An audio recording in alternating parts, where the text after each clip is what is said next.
and welcome to Weymouth, where we have qualifier one of the ANA Auto Parts tournament. But before we get to the action, let's hear from the captains after a word from the sponsors.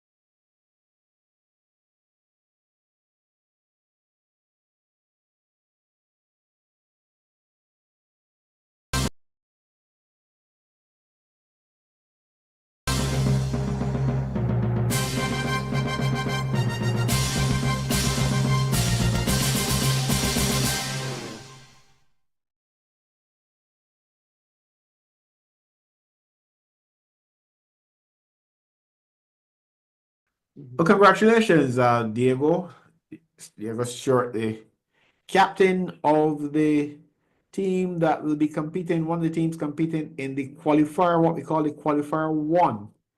And Yeah, congratulations on reaching this stage. yeah, thanks a lot. Thanks a lot. So how has it been? How's the season gone so far, and how far are you really realistically expecting to go? Um, Actually, this year I would have brought in some new signings to the team. Last year it didn't went too well. We didn't qualify for the playoffs. But this year, I brought in some new guys, new energy, new vigor. Um, we're looking to go all the way. I think that we lost one game so far, which is the first game of the tournament against the same Belair Stars, which is I think they're the champions for the last 4 years or so, something like that. Yeah, but we would have we would have only scored about 98, but we had I think they scored a run for 7 wickets. So it was still competitive. It was a low scoring game, but it was kind of competitive. We would have won other we would have won the other five straight, and then the last one would have been rained out. Okay. So that's how the tournament's going so far. Okay, so you are looking to knock off a big one then in this round. Yeah. What you would say has taken you to this point? You did say you brought in some big signings. How have these signings performed? Who have been the top performers for you so far? Well, in the last game, Neymar Bowden, who's close around trials and stuff, he would have scored 100, I think 114. And we were like, I think 60, about 60 odd for five or so. And Mm. we ended up getting the total of 200.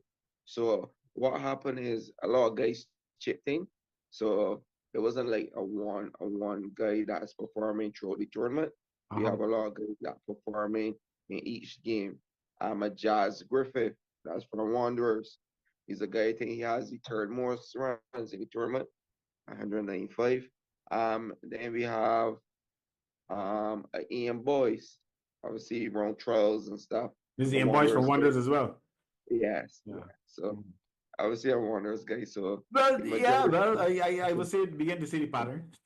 yeah, Wanderers and some large guys Yeah, will be in the mix for yeah, sure.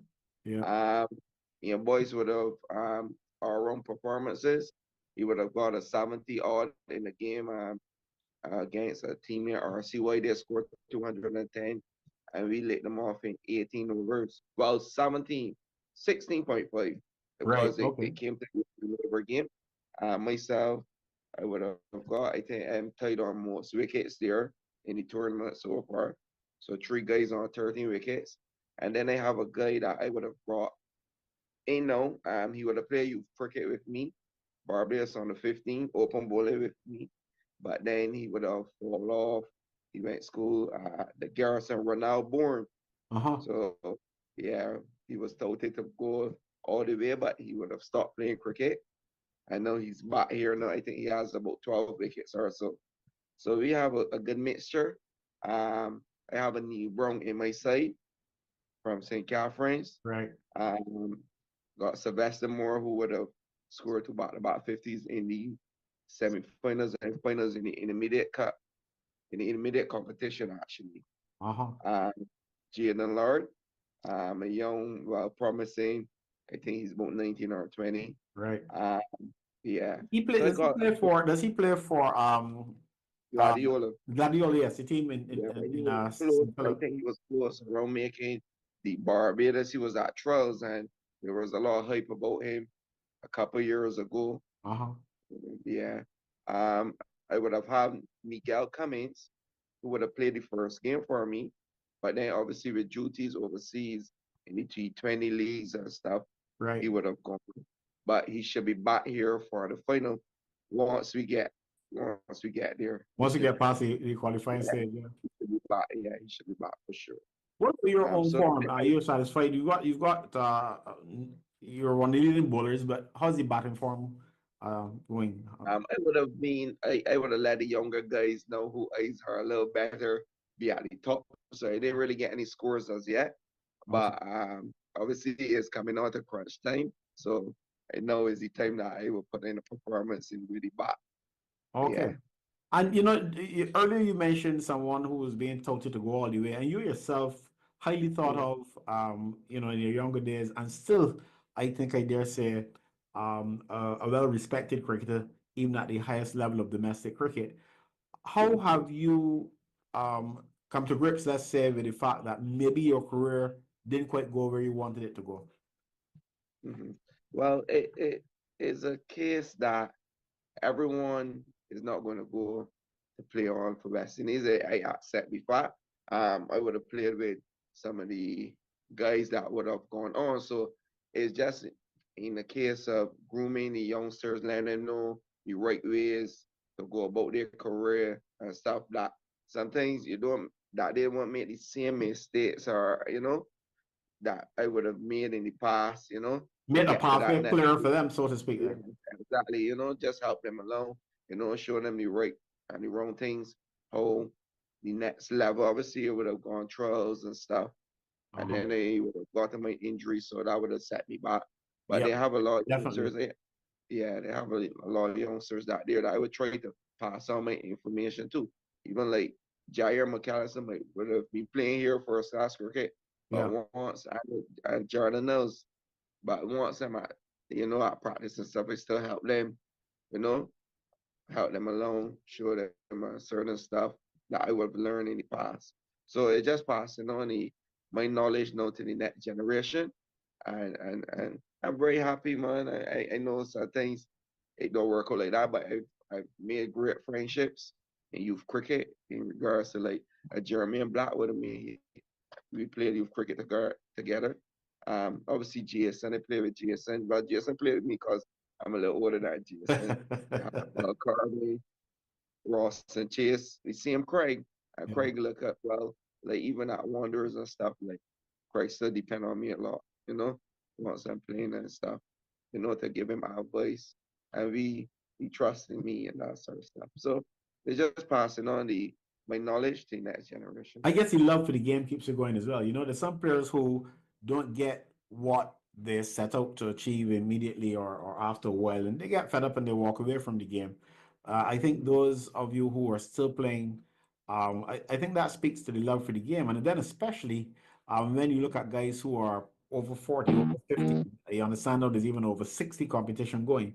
And to me, that really tells me that these guys really love this game and are passionate about it. Yes, it's true. It's true. I would have stopped for a couple of years, about a year or some, after the final that we would have beaten against Gladiola. I think Mhm. that was the 20 around COVID. The Yeah, next year I would have played because obviously COVID and the start in the cricket, right. it wasn't really the interest wasn't Bit fully there. discouraging. Yeah. Yeah, but I came back out now. I would have played the T20 early up in the year. I would have played the 3-day format. Uh-huh. Obviously, you're a little older now, you have different priorities and stuff. Right. Yep. Yeah, but the guys now would have said that they're looking to win the intermediate cup, that they would have like me to come along and help them out, Okay. of that experience and stuff. Then they would have spoke to Nicola Charles, Scratchy. Yeah. Yeah, we would have told him, well, obviously he wasn't playing the 3 day for Elite also, but he's still part of Wanderers. He played the T20. So I told him, like, come along and you know, let me play with the youngsters and see, I have them you out. know, yeah, exactly. We normally don't have to do much because the team is strong enough. I mean, in regards to the performance of youngsters, we have some good youngsters at Wanderers that can play elite, but due to the fact that we will have like a Craig Barfoot, Shane Mosley, Jonathan Drake, Rashawn Primus, Raymond Reefer, still the Jared McAllister, Star-studded Jordan Nelson. team. Yeah, so it would be hard for them to break in. They might get a couple games in and out, but they're good enough to play that level for sure. So they're they had it in that they wanted to win the intermediate to go to the next level, right? To Uh-huh. play obviously first division. So it worked out. Like when the games obviously get tough, now that's when me and Scratchy will come into play. So like the quarterfinal, we were struggling. They were 15 for three, and then like 40 for five, something like that. Obviously, then they came in, I got 60 something or 60 something, and then we got to the 200, and then I would have got five to get us to the first inning. So I would try to like bowl against the better man, out the better man. I would know for sure that's what I would try to do, and Right. just let the guys do the rest for sure. Yeah, you mentioned a little while ago about after the injury, and of course we're talking Mhm. about that horrible injury that you had some years ago. How has it been since then? You were completely over that, or you still get Well, some effects? I would never be over it.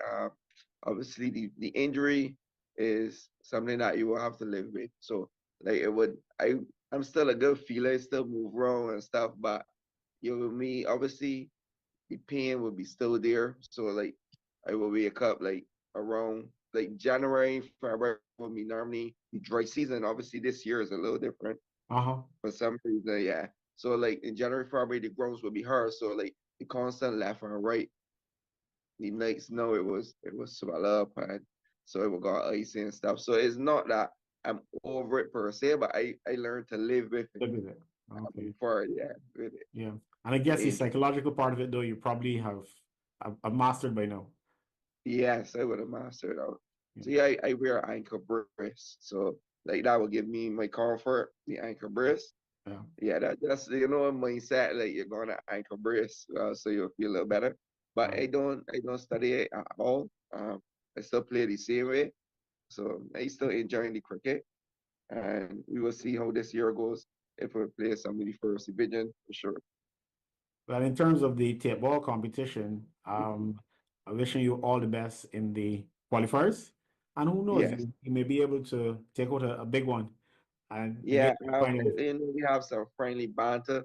I think they have one of the stronger. Well, I think I would say the strongest side in the competition due to those guys playing together from young coming up. They would have brought in Asi Nurse would have played with them last year, but they would have got some signings also.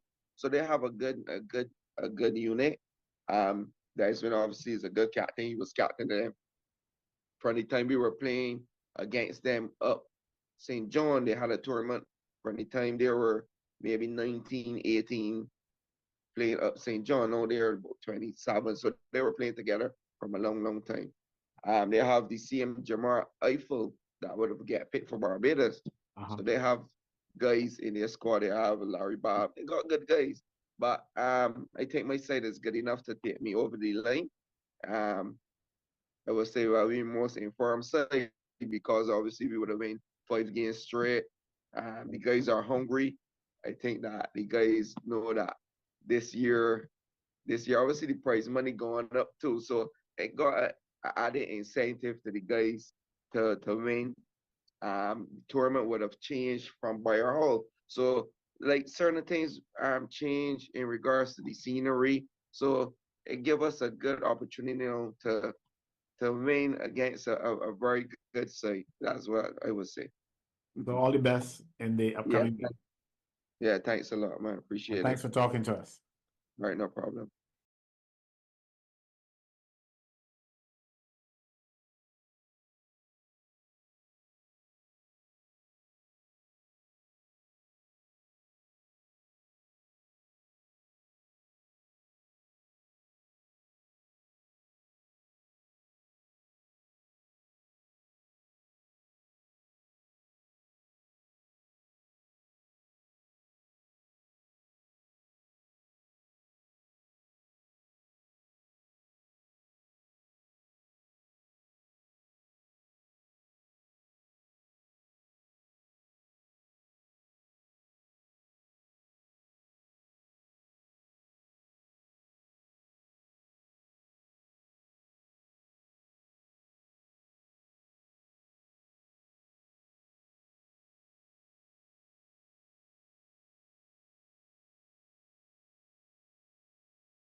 Well, congratulations, Deswin, on reaching this stage of the Tapeball competition, the ANA Auto Parts Tapeball year in Qualifier 1.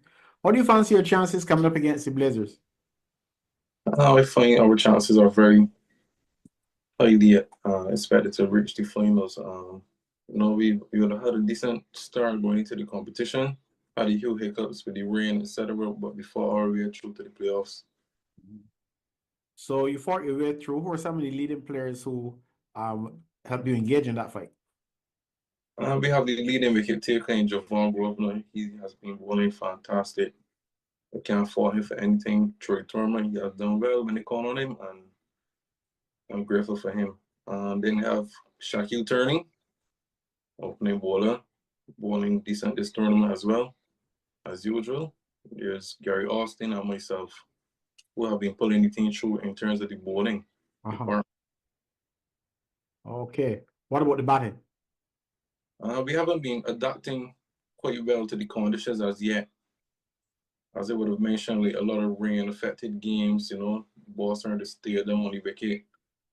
Obviously, we coming from Bright Hall into Weymouth. Conditions are much different. So it's just a matter for the guys to click and come together in the playoffs. So what's the difference really between engaging in red ball competition, which you do in the BCA competition primarily, and then there's a tape ball competition? What are the similarities and differences in terms of the conditions under which you play? What difference does it make really when you're playing with that red ball as opposed to the tape ball? Well, they say the red ball, but a cricket ball, a hard cricket ball as opposed to the tape ball, that is red or white, because balls are all sorts of colors nowadays. Red, white, pink, you have it. I just think like ball cricket, you have to play a lot of front foot cricket, right?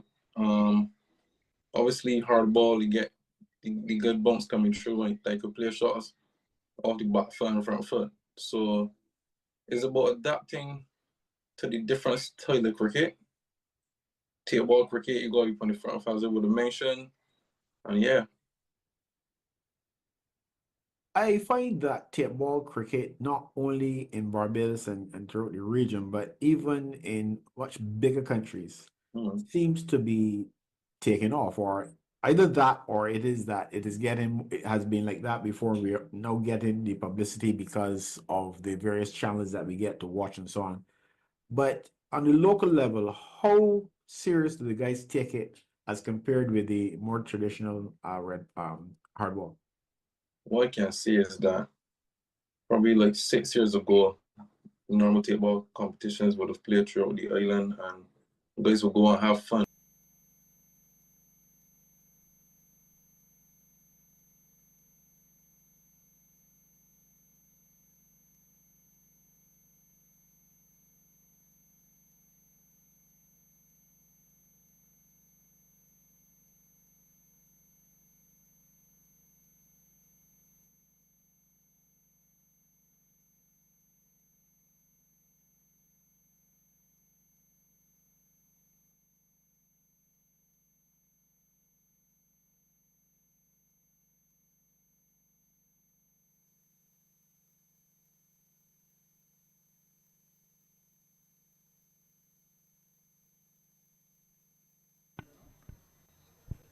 Belair Stars won the toss. And they've decided they want to take first knock. As I say, a pleasant good evening to Pedro Egar. Good evening to you, Kurt. Good evening to all of our listeners and viewers. Since we're streaming on YouTube, it will be a nail-biting game for a lot of reasons, Kurt. A lot of rain has been around as well. So we're hoping we can get a completion of qualifier number 1. The defending champions up in position number 1. They will be taking first knock. Well, good decision. I'm one of those persons that believe it is becomes a tapeball game. Batting first. When runs on the board is always an advantage, Egar. Yeah, especially in playoff situations, I think there's nothing like scoreboard pressure and runs on the board. Always runs you have to get, but that pressure is even added when it comes into a playoff scenario. Yes, we're off and running. News at the Belair Stars, the defending champions, they won the toss and they decided they're going to take the bull by the horns. Bat first.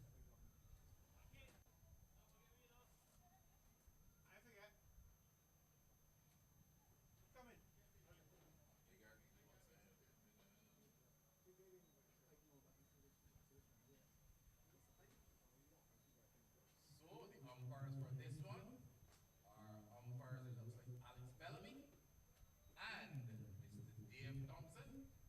Two of the better young umpires going around the circuit. Also have with us third umpire, Mr. Rudder. So we're going to pull out the replay and review system on here tonight. Your third umpires. In fact, Yeah, that should be interesting as well. Reviews for stumpings and runouts. as a wide is called by umpire Dave Thompson. So they're off and running. 2 without loss. No ways in this tournament. Conquest 2 until the 19th and 20th over. And the Conquest 1 of the balls will be removed. Leverage is bringing the batsman forward onto the front foot. And there is no run.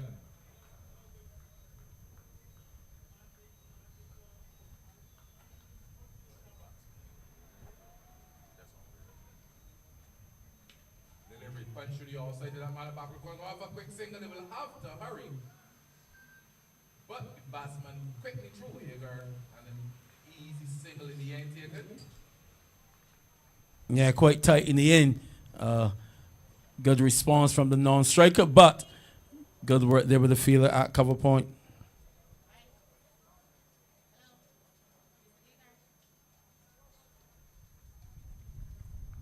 Over number 1, first of the 20, this all-important qualifier. 1 versus 2. You tell the champions.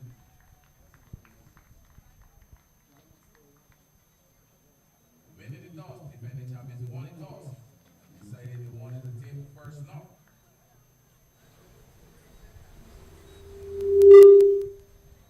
That's a delivery down the leg side and no call rightly so wide by umpire Dave Thompson. To close out over number 1. At the end of it, the Belair Stars who won the toss and decided they want to take first knock. 5-0 loss. Egar. Yeah, pretty steady over there. No real alarms. Not too much happening there for Bourne, but Belair Stars off to a quiet start, Mr. DJ.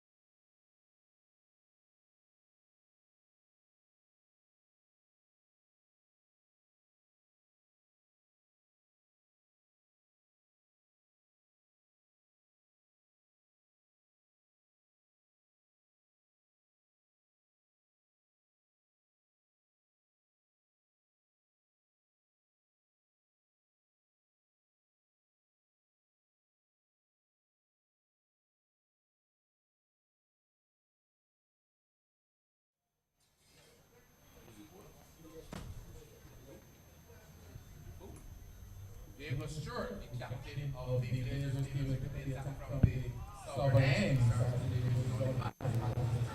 They can go on side. That's a 4-minute work. So you put it in and make it low the batsman to come back and start a run. The meaning ball was just played 15 meters away. And the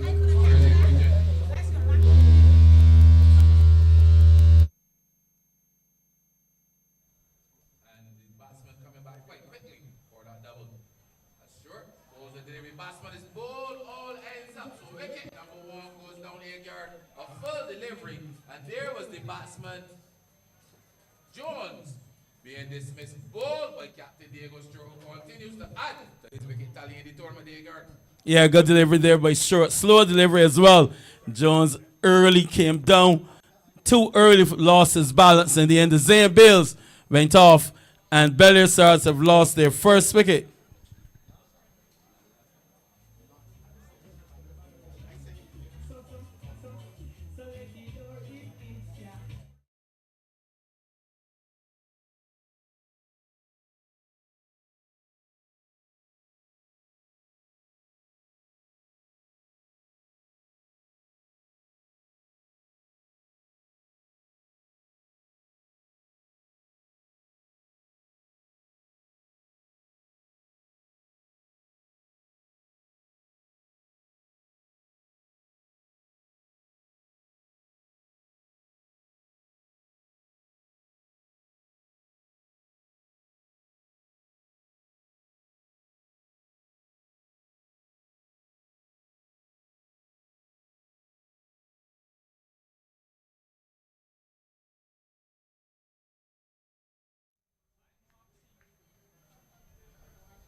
Sure, Captain will continue.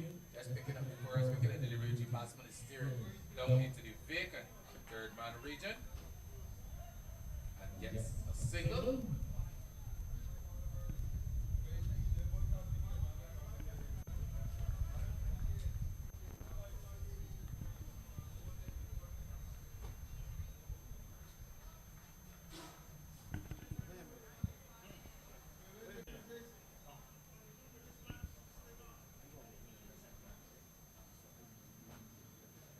Sure, on his way once more. Bowling maybe beside the all-star with a Nick Tate, where we can give us Sylvester Moore, who's standing up to this as is his usual modus operandi. Yet again, there's no runs. It's been a good start by the captain. Diego Stuart coming into the attack from the southern end of the ground so far. He's picked up an early wicket, which is always a good thing inside the power play. The leg beside the all-star was due to be taken by the keeper. And yet again, Diego, no run. Yeah, sure. A veteran really split a lot of cricket over at Wanderers and split a lot of cricket around the circuit. Tapeball, softball, hardball, red ball, white ball, whatever you name it. He's already had a matchman spell in this tournament. He will be in good nick and very confident. Delivery, which is bringing the batsman circumspectly forward. He manages to get off the inside edge down to that fielder at short, fine leg, and picks up a single. So at the end of over number 2, within the toss and batting first, the Belair Stars, 9 for 1.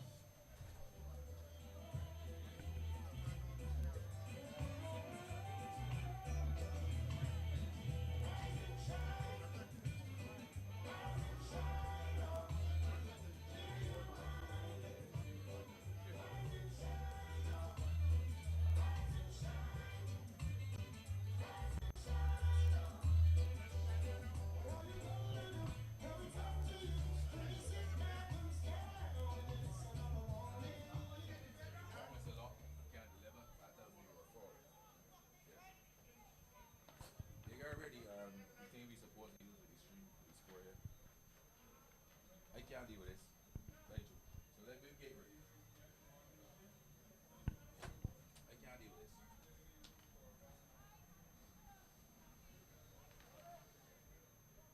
Look a star if you want, but I can't deal with this.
So 10 for 1 and over number 4 being bowled by Diego Stuart.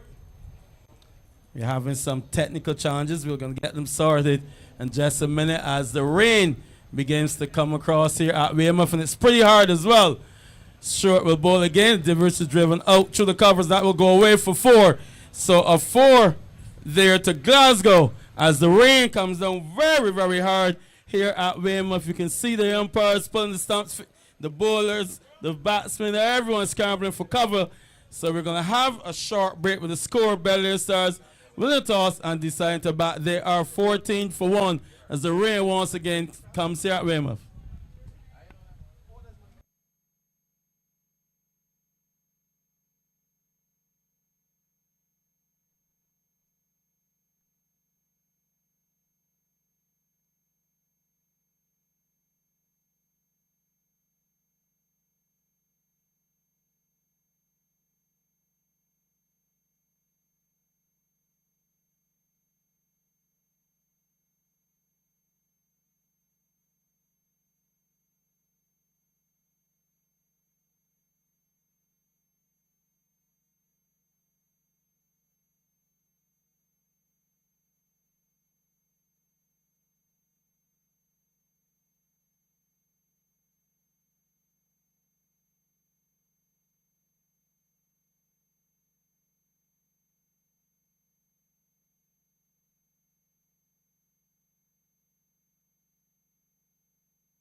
to take the first stop. We have 14 for 1. 3.3 overs have been completed. That's Captain Diego Stuart. Holds it there to be a cut to the backward point. To the length of the boundary goes. Take the score quickly up to 18 for 1. Chaperon Glasgow quickly playing next to Milan delivers and Alcindo Hola. You know, the batsman Agar consecutive boundaries here of the ball of Diego Stuart after he picked up that early wicket. Yeah, good shot from a bad ball, really. Short and wide, needed to put away. It was done so easily. Stuart on his way once more. Walter Davis is driven to the offside. So that man in at the extra cover region. And why this extra cover region looks like Neil Brown. And there is no run.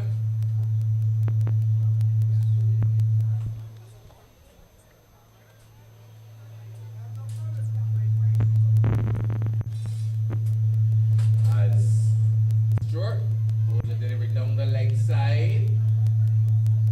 Turn, side up to the bowler, then wide. Should take it up to 21. 21 for 1.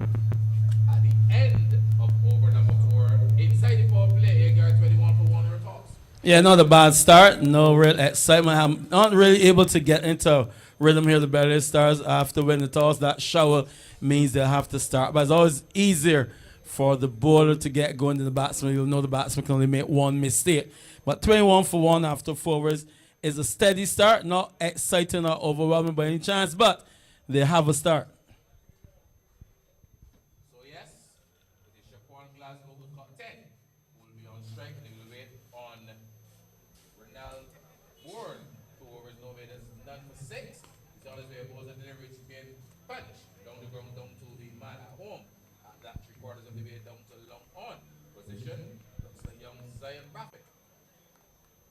In fact, it is. So one more to score. Takes 2. 5th over. Is it one toss? Agar eliminated and decided they wanted to take the first knock.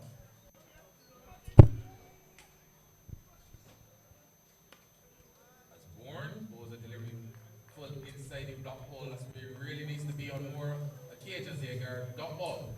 Yeah, that's normally the mode of operation here at night, full and straight. A lot of guys have been bowled down and out leg before. Bourne into holder. Holder is forward. Plays it gently into the onside. The lengthy communication between these two. Just a nod of the head here. And the two are off. Good communication. Another single. Takes the score up to 23. 23 for 1. We're in the 5th over. Yeah, youth with experience. Really good work there by the two of those. Our center holder has been around for a while. He can find a single in a storm. There's the batsman Glasgow. And a magnificent catch there. That is a blinder. I would bet all of my money and half of Phil Hackett's salary that is the catch of the tournament. There was the man, Agar was high into the air. And he leapt up with his left hand. I want to get the name of that fielder for you quickly. Joshua Morris. But that is a brilliant catch from a man who usually spends his time behind his stumps. But wicket number 2 goes down. Chaperon Glasgow, the unlucky batsman there, hit this one high into the air. Visions of getting over the man at mid-off, who was 3/4 of the way strategically placed in the yard, and a brilliant catch taken by Morris. Yeah, I've said this to him already. Joshua Morris is one of my favorite local cricketers. I think he's a really good glove man. I'm always disappointed to see him in the outfield, but you can see why he's in the outfield because he has good hands, whether behind the stumps or in front. He's a good batsman. He's also a decent medium pace bowler in this storm as well. But that's a really fantastic catch. He judged it really well. It looked like he was going to clear him, but then he went up with one hand. They always say, if you don't take a chance, if you don't make an effort, you can never be successful. But that was a good catch. And Glasgow, who was looking good, Curry, had a couple of boundaries. He was stroking the ball pretty nicely, but a good wicket there once again for the Blazers. Yes, as the old adage said, Agar catches win matches, and that was one for the pages. That was a top catch taken by the young man, Morris there. And I'll do Morris a favor. Morris, I'll do a favor. I'll look on the screen and tell you what time it was. You can go to YouTube and look at it over and over again. That was like 6 minutes and 23 seconds. You'll want to watch that over and over again. That was a fantastic catch. Brilliant catch. 22 was the match. Ali. Bourne. And this is one high into the air. Double for them on. And this is really suicide. Agar, a delivery short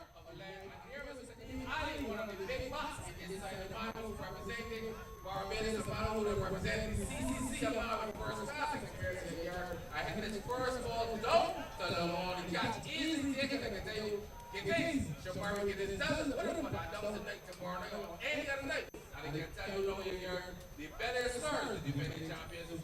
It is a with a man with the name of Ronaldo on a hot trick.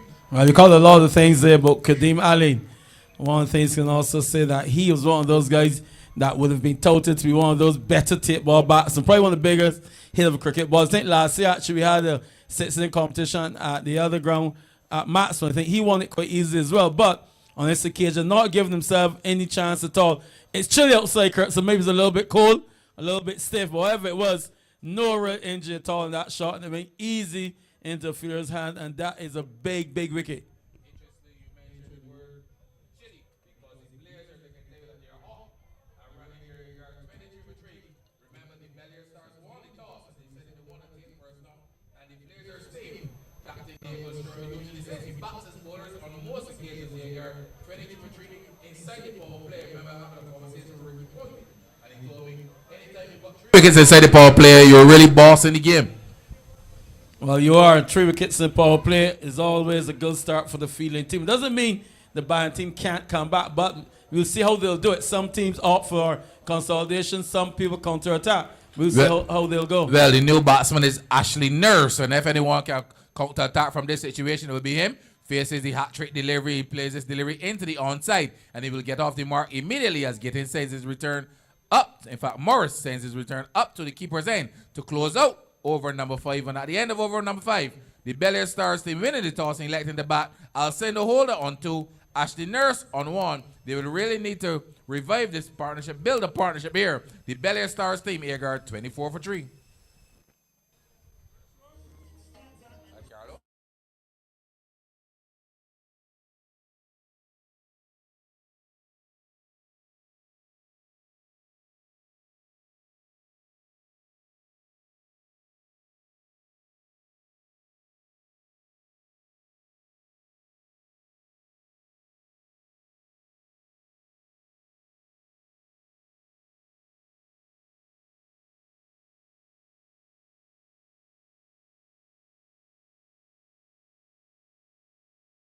Padmore, a man who's really at home. He already plays his trade for the police club. Remember, we are playing at the Weymouth Sports Complex, and that's really the home of the police side. But he's really playing his trade here now for the Blazers team, a team led by Diego Stuart, who's 2 of them old scholars of the law school, Agard, and really good friends. So Padmore comes into the attack.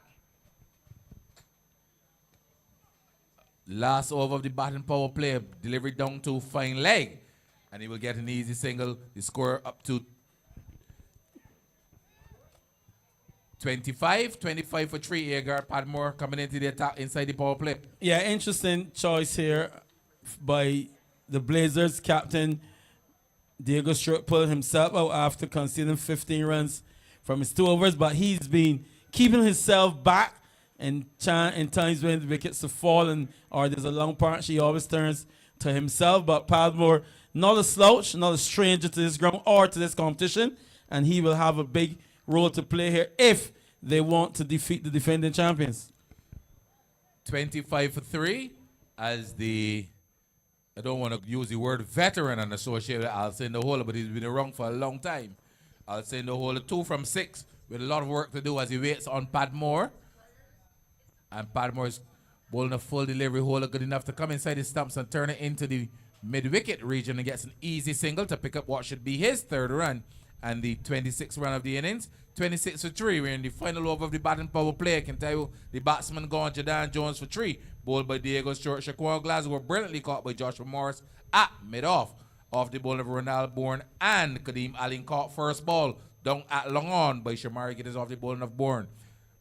As Padmore is bowling a delivery, which the batsman is steering down into the third man region. In fact, by signal by the umpire, so no bat at all involved. By signal by the umpire, so not a good bit of work by keeper Sylvester Moore, who's among the leading wicket keepers in the competition. Well, surprisingly to see Moore, first of all, standing back from the stumps, and that delivery, once it hit the pitch, it never got up.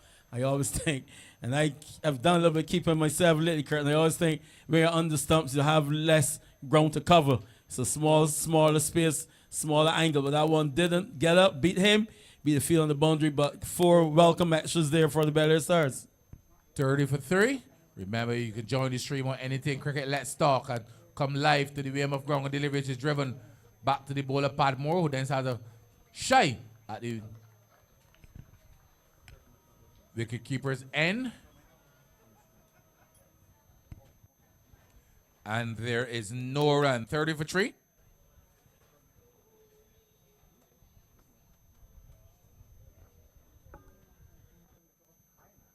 As Padmore once more. Balls and delivery. There's a loud appeal coming from Padmore, the man at mid-wicket, and the keeper. But umpire Bellamy, I can tell you, says not out. And the score will remain on 30 for 3. We're in the final over of the batting power play. The Blazers would think that they would have won this segment of the game as Padmore on his way once more into bowler delivery, which is down the leg side, down to the field, down at fine leg, and leg by, signaled by the umpire to close out the batting power play air garden at the end of it. The Belair Stars team, remember, they won the toss and decided they wanted to take first knock. They're 31 for 3. Yeah, the Blazers will be the happier of the two teams really after that power play, picking up 3 wickets and 3 good wickets for them as well. So 31 for 3 after the power play means we have, Kurt, a game in our hands.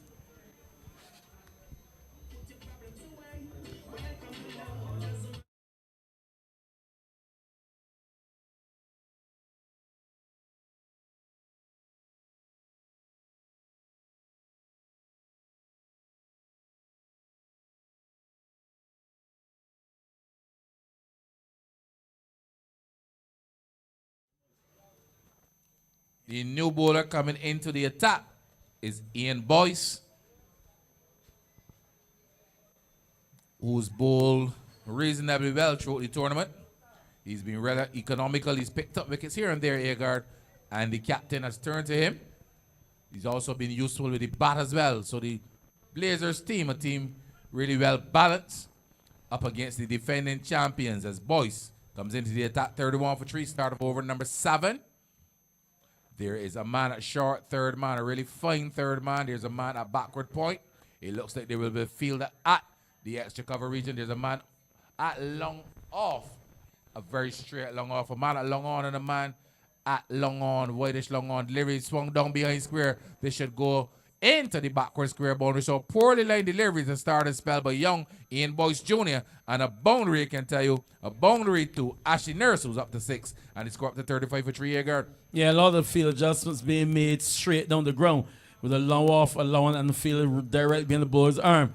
And what does Boyce do? Ball delivery wide down the leg side and put away for an easy 4. So not a good start for him, but a good result for the Belair Stars. They're beginning to get some runs on the board. They need a partnership.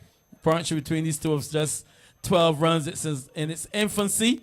It will need to go on. We want to take this opportunity to thank all of you for coming out here again once to the Weymouth Sports Complex for braving night conditions, which have not been very good. The weather's been a little iffy. Someone called it bipolar rain.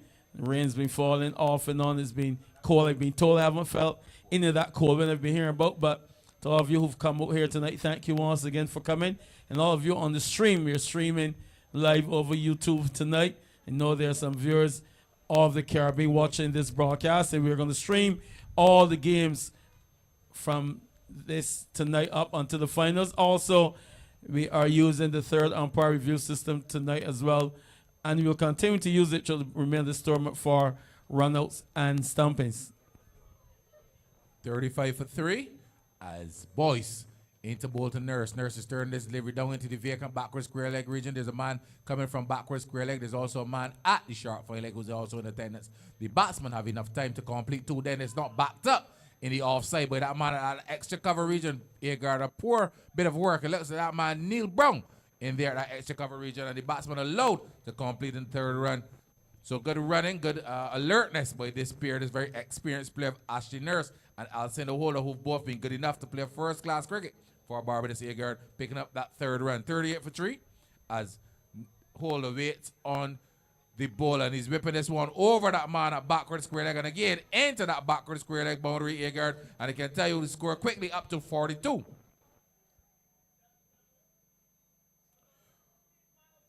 Yeah, boys down the leg say once again. You mentioned Ashley Nurse and playing for Barbados in West Season match.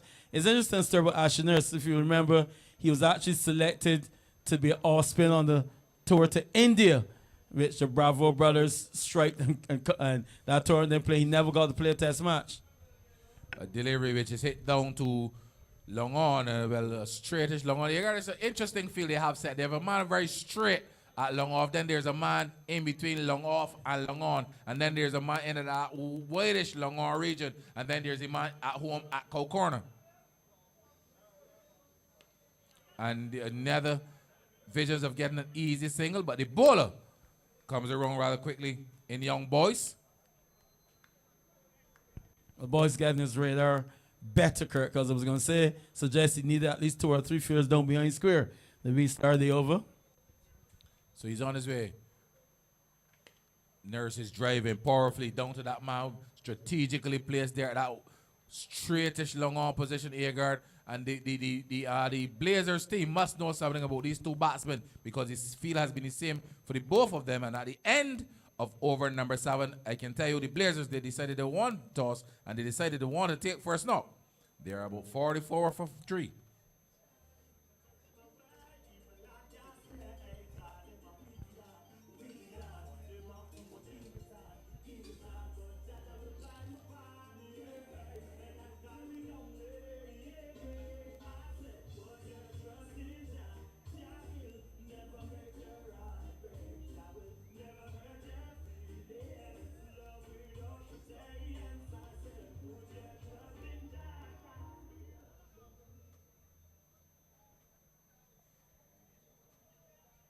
Start of over number 8.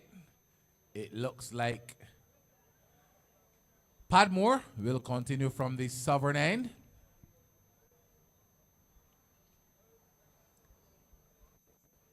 Delivery which is being driven into the offside to the point region, looking for a quick single, which is not on, and then a really well return set up to the keeper's end, which is not taken cleanly. But this time, well backed up by that man at backward square leg. Looks like Tariq Shuri. Agard?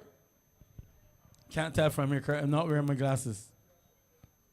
No, I was just talking about back to just identify the fielder for you. Yeah, but Kurt, 44 Kurt, for you don't 3, know so there's a reserve definitely was day. correct. There's a reserve day for this game, do you know, Kurt? As Padmore, I'm not interested at all in the reserve day as a delivery which is down to the third man region because we've got no rain at all, and I can assure you we'll get a finish in this one. Delivery down the third man region, and the batsman pick up what should be the 45th run of the innings. 45 for 3. Remember the defending champions, the Belair Stars, the Marks Auto Spears Belair Stars. Remember they won the toss and decided they want to take first knock. They're 45 for 3.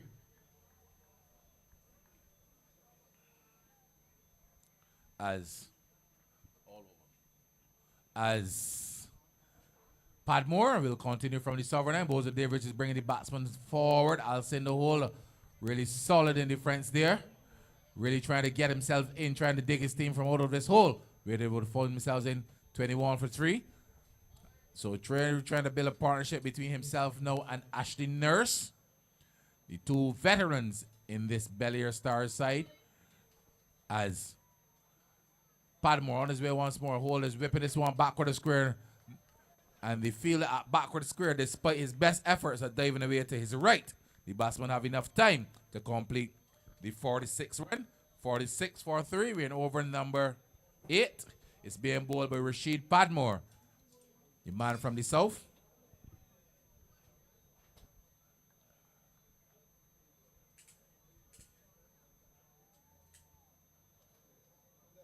Turns to the top of his mark. Passes umpire Bellamy just about now, and bowls the delivery. Batsman is driving pleasantly. And there is a magnificent catch yet again. It's a brilliant catch taken by the man at long off. I'll wait for the umpire's decision here. Ashley Nurse is standing his ground.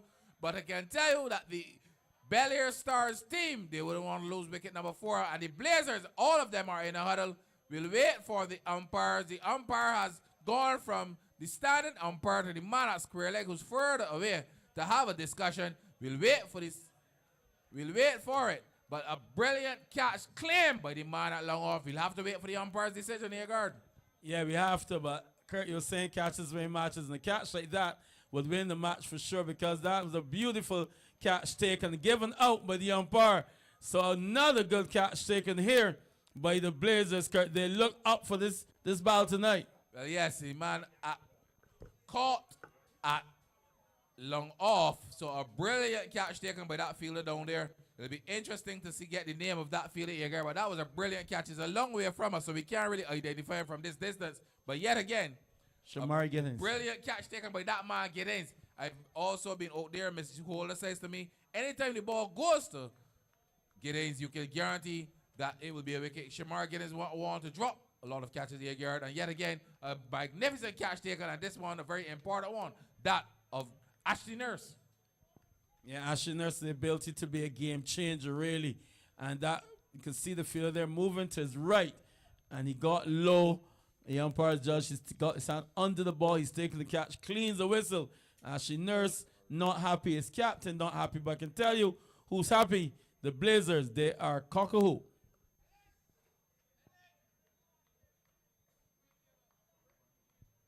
(46-4), and definitely in the spot of butter. Remember, they won the toss, and they decided they want to take first knock.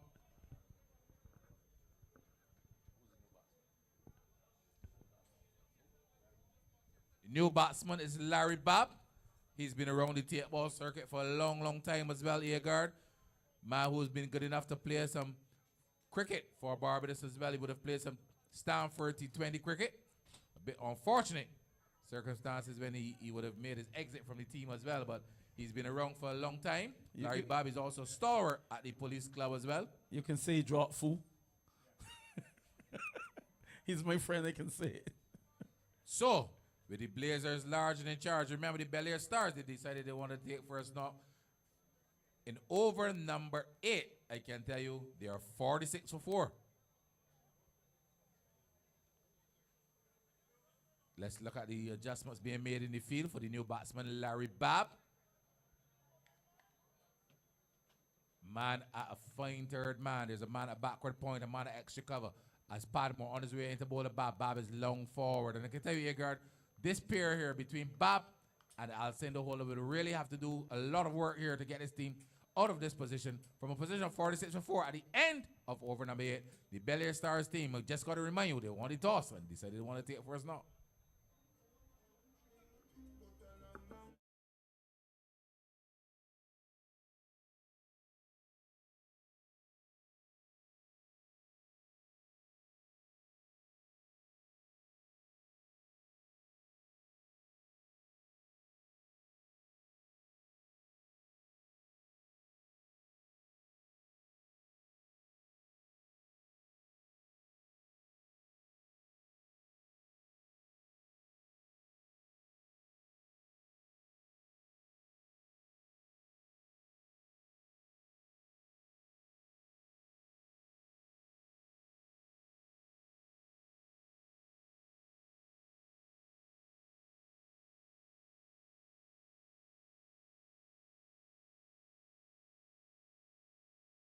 Is Jaden Lord.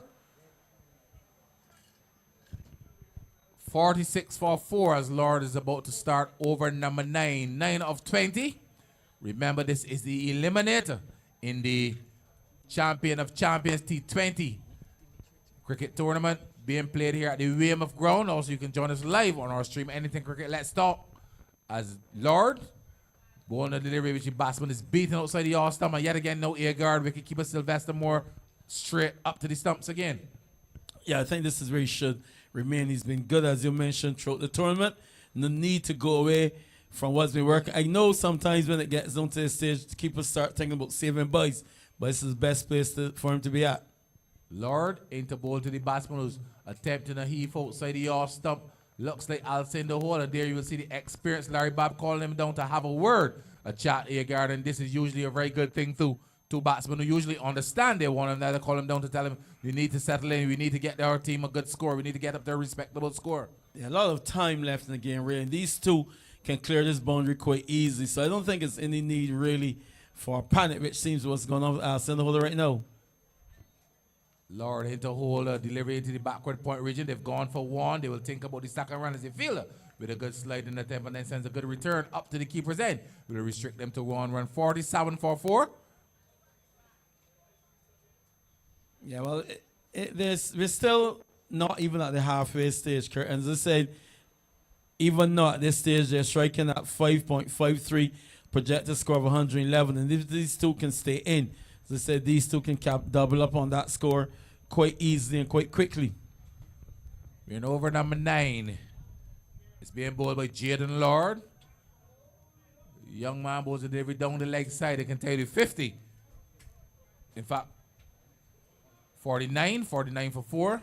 As no run was taken wide. Called by umpire Dave Thompson. Takes his score up to 49 for 4. Larry Bob yet to open his account. With him is Alcindor Holder 10 from 14 deliveries. Delivery down the leg side again. Poorly lined. And this time I can guarantee you the 50 will come up. For the batting side, they should go up to 52. I make it 52 for 4. 8.5 overs have been completed. As another wide is signaled by the umpire. Umpire Alex Bellamy, the current run rate of 5.89. The batsman dismissed Jadan Jones for 3, bowled by Diego Stuart. Shaquan Glasgow, brilliantly caught by Joshua Morris of the Bowling of Bourne for 11. Kadeem Allen caught by Shamar Guinness at long on of the Bowling of Bourne without scoring. And Ashley Nurse in the previous over caught at long off brilliantly by Shamar Guinness again off the Bowling of Rashid Padmore as a single to close out over number 9. And at the end of it, Agard being invited to bat. In fact, winning the toss and deciding they want to take first, not the Belair Stars, Agard. Larry Bob yet to open his account. Alcindor Holder on 11. You're 53 for 4.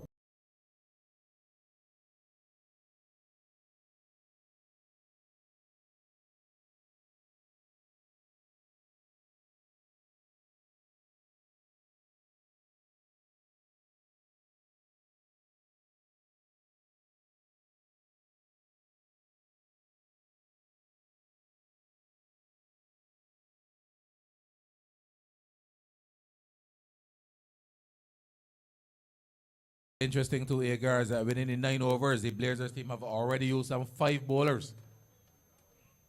Which means Captain Diego Stuart has had a good look at who's in good nick tonight, who he can turn to in those dead overs, and if he needs to replace a bowler with a 6 bowler, he's now had an opportunity to look at them. So good work there by Diego Stuart. Rashid Padmore to continue what has been his best spell of the tournament so far.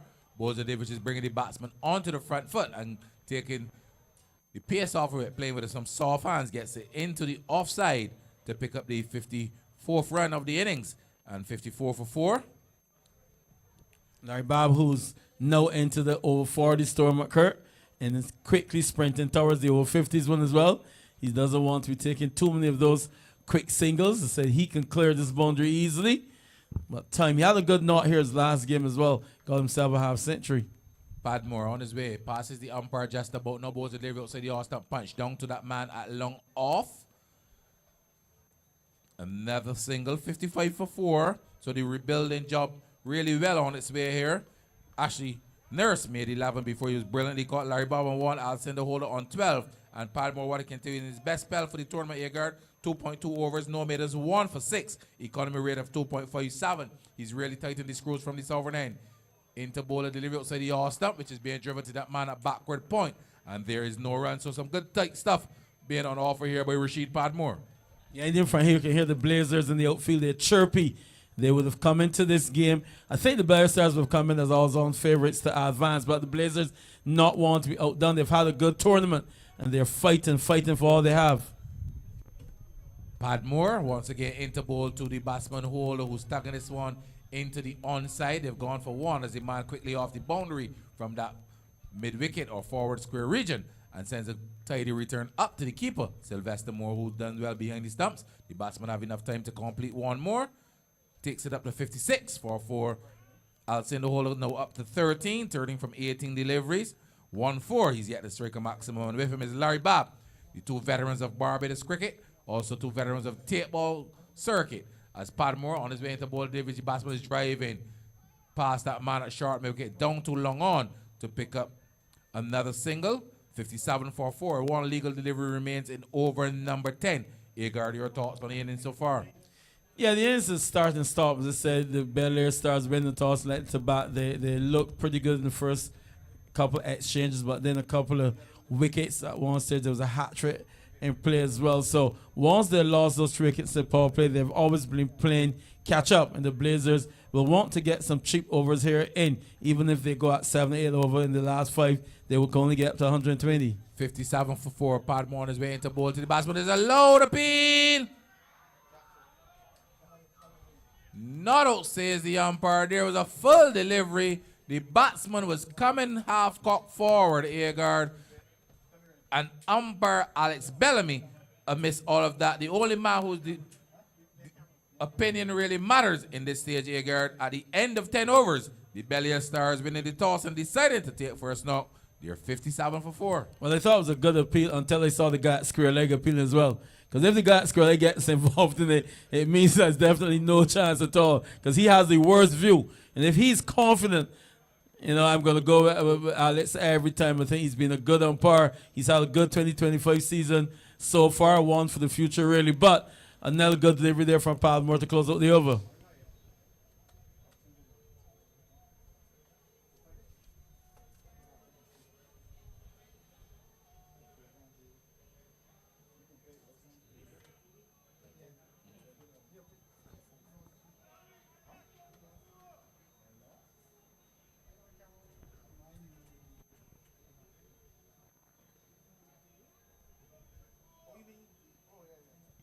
So 57 for 4 after 10 overs. Bob gets the Richie strokes up to extra cover, and there is no run. So we are past now the halfway stage. Jaden Lord 1.1 overs, no minutes, none for 7. Padmore 3 overs, no minutes, 1 for 8. Belair Stars win the toss and decide to bat 57 for 4.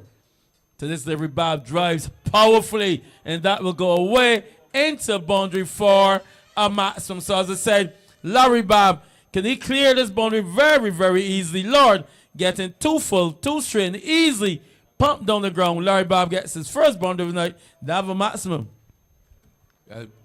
Jaden Lord bowling the 3 Fs, full, friendly, and far. Because Larry Bob, that's where Larry Bob put it. No pace at all on off a long half volley, and Larry Bob good enough to get under it, Agard, which is the key here in Tapeball cricket, and lifting it high and hard over long off. Yeah, good shot by Bob. 63 for 4. Bob goes up to 8. Facing that delivery from Lord. Drives at the delivery outside the off stump. Makes no contact. Dot ball. Ronaldo Bourne 3 overs, no maintenance. 2 for 9. Diego Stuart 2 overs, no maintenance. 1 for 15. Ian Boyce 1 over for 13 runs. They've lost wickets at 23, 23, and 46. They're presently 63 for 4. Bob on strike. Drives at another side of the all stump. Makes no contact. Good combat here so far by Lord. Well, yes, what he's done really well after being struck over long off is that he's pulled his left back. He's decided he's going to go into the pitch outside the all stump and asking Bob to find a different area to score. Well, good thought process, but he still doesn't want to get in the reach of Bob. He's a 6-footer. He has long levers. Driven hard down the ground again, and that will go away for another maximum. So, Kurt, he's not a machine, and he's come 2 straight this occasion, Lord, and once again, pump in the best position at the cricket ball, Kurt, nice and straight. Well, just as you said, Agard, this time, instead of those 2 deliveries outside the all stump, he decided to come a little bit closer to the stump this time. And Larry Bob, as you said, with those long levers coming onto the front foot, and good enough again to loft it over long off. Another maximum to Larry Bob, who's starting to look good. And Larry Bob won now used to back them for a challenge. I can remember Shane Ramsey challenged him here and was pumped on his roof here at Weymouth for the Division 1 game. So Bob can clear this boundary quite easily, and he's pretty afraid with these conditions as well. Slow delivery, full and straight. Dot ball. They're going to look to steal a single. Send the holder sends the 41-year-old Larry Bob back, looking for a quick single to complete over number 11. A good one for the Belair Stars. They are 69 for 4. Yes, Agard, after hitting those 2 maximums, something really came back to me. Remember a discussion we had in mid-pitch at the Maple Ground when they call you through for a quick single, and you called me and said to me, Strong, I hit sixes. I don't run quick singles. Say good advice. Take it with you to your life, Mr. DJ.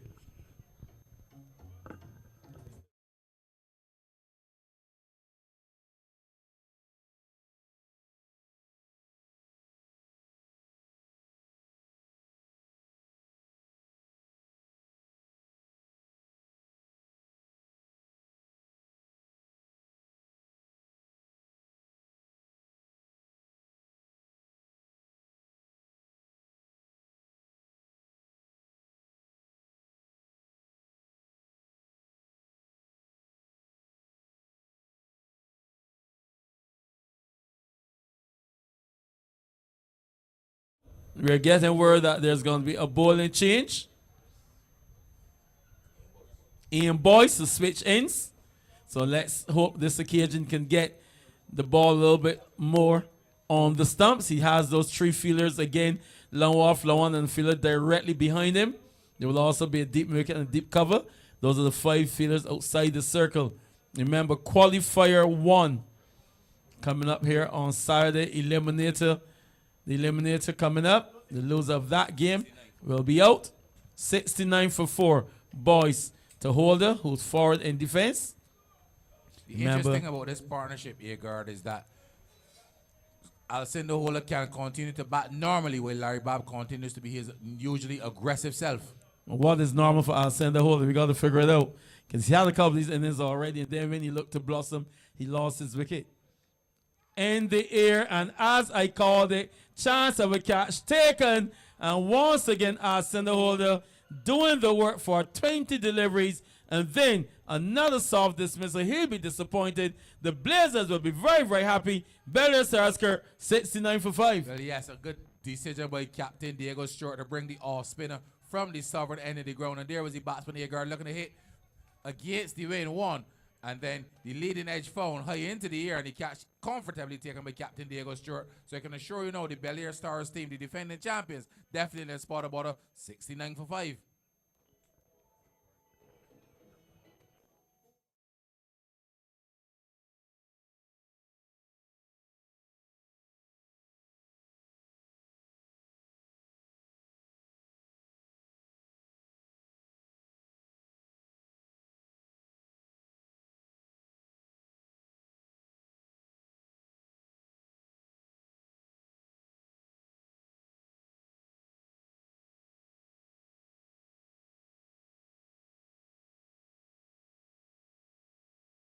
Batsman Javon Grosvenor has had a good tournament with the ball. His stats with the bat, Kurt says 8 matches and 3 runs. Really not a lot to write home about with the bat, but he will really need to come to the fore here for his side from a precarious position. They really are in now. 5 wickets down already and only in over number 12. So Boyce from the start, and his first outside the off stump to Grosvenor as a wide. That'll take the score by 2. Remind you, if this is your first time joining us here, wides will be credited as 2 and will not be bowled until overs 19 and 20 in the balls as well. But the ball will incur a free hit. Boyce again to Grosvenor, drives out the outside the off stump. Makes no contact, another dot ball. So a good comeback over here by Boyce. Before this, he had conceded some 13 runs from his lone over. He will bowl again to Grosvenor. Grosvenor's in defense out to that field at point. Looks to be Captain Stuart. Stuart's reaching that stage, Kurt. We soon going to be called a veteran, but he still thinks he's young at foot. Still tries to run quickly on the field in between the wickets. He's done a good job with his team so far. Boyce again to Grosvenor. Leaves delivery alone outside the off stump to complete over number 12. A good comeback for Grosvenor. Just conceded 2 runs. Picked up a wicket as well. Belair Stars win the toss and to the back, Kurt. They are 71 for 5. Well, yes, a good young Ian Boyce Jr. And I can tell you, Edgar, that was a much better put together over. He got some deliveries in a good area. And he would also be good enough to make Alcindor Holder try to hit across the line. Found the leading edge. He also picked up a wicket. And that is just what the captain would have wanted at that particular stage.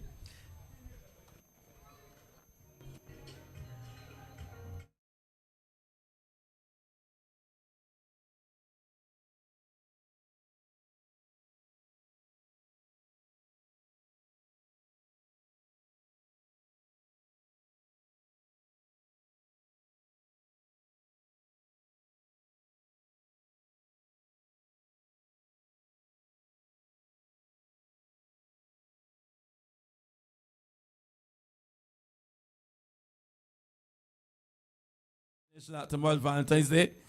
So we can do a slow love session. I'm not vexed. We can do some Luther. We can do some Piobo Bryce. We can do a love session when you vexed. Tomorrow's Valentine's. And all if you don't have a Valentine, don't blame me. That's the way you live your life. 71 for 5.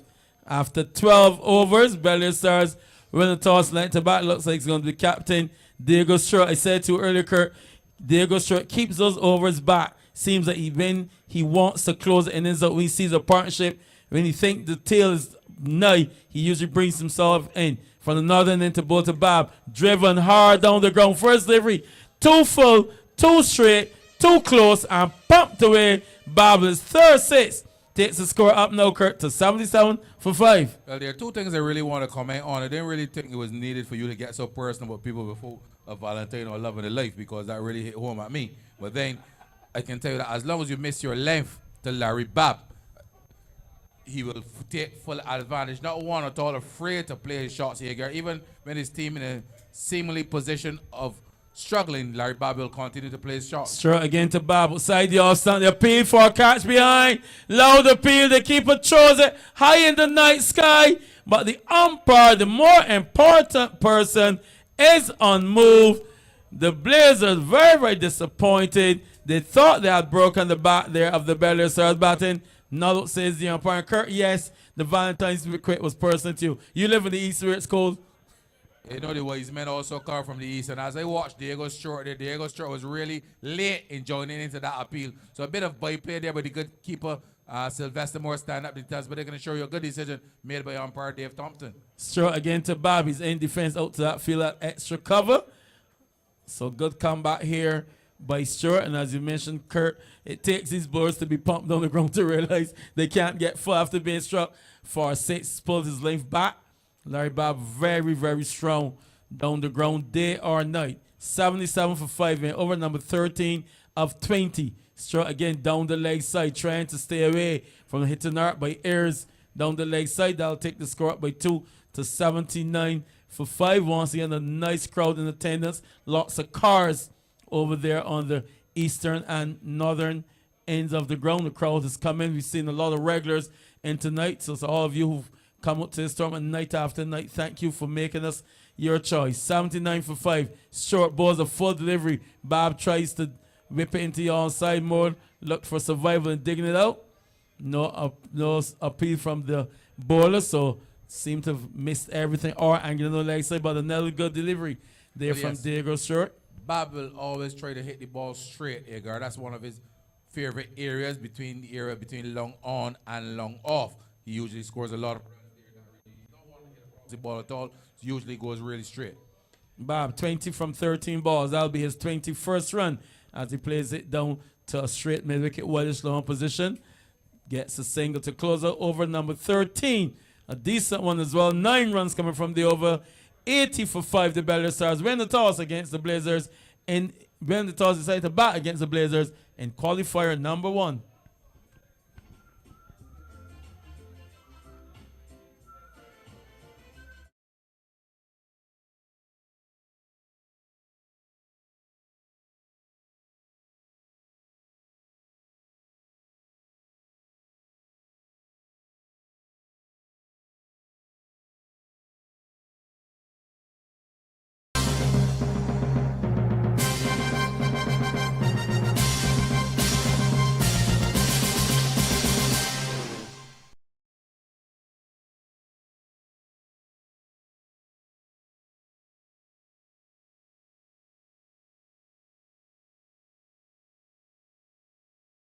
To Bob, drives at the side of the all-star, makes no contact.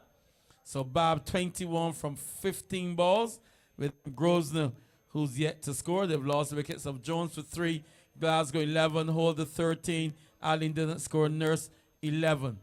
80 for 5. Bob is in defense looking for a single out to sharp wicket, gets it quite easy. The bowler has to do the field himself. They get their 81st run. Belair Stars win the toss, electing to bat defending champions. I agree with you, Kurt. Win the toss and bat first. Never give up the toss. Bat when you're at your peak, when you're at your optimum runs on the board, are runs that will have to be made.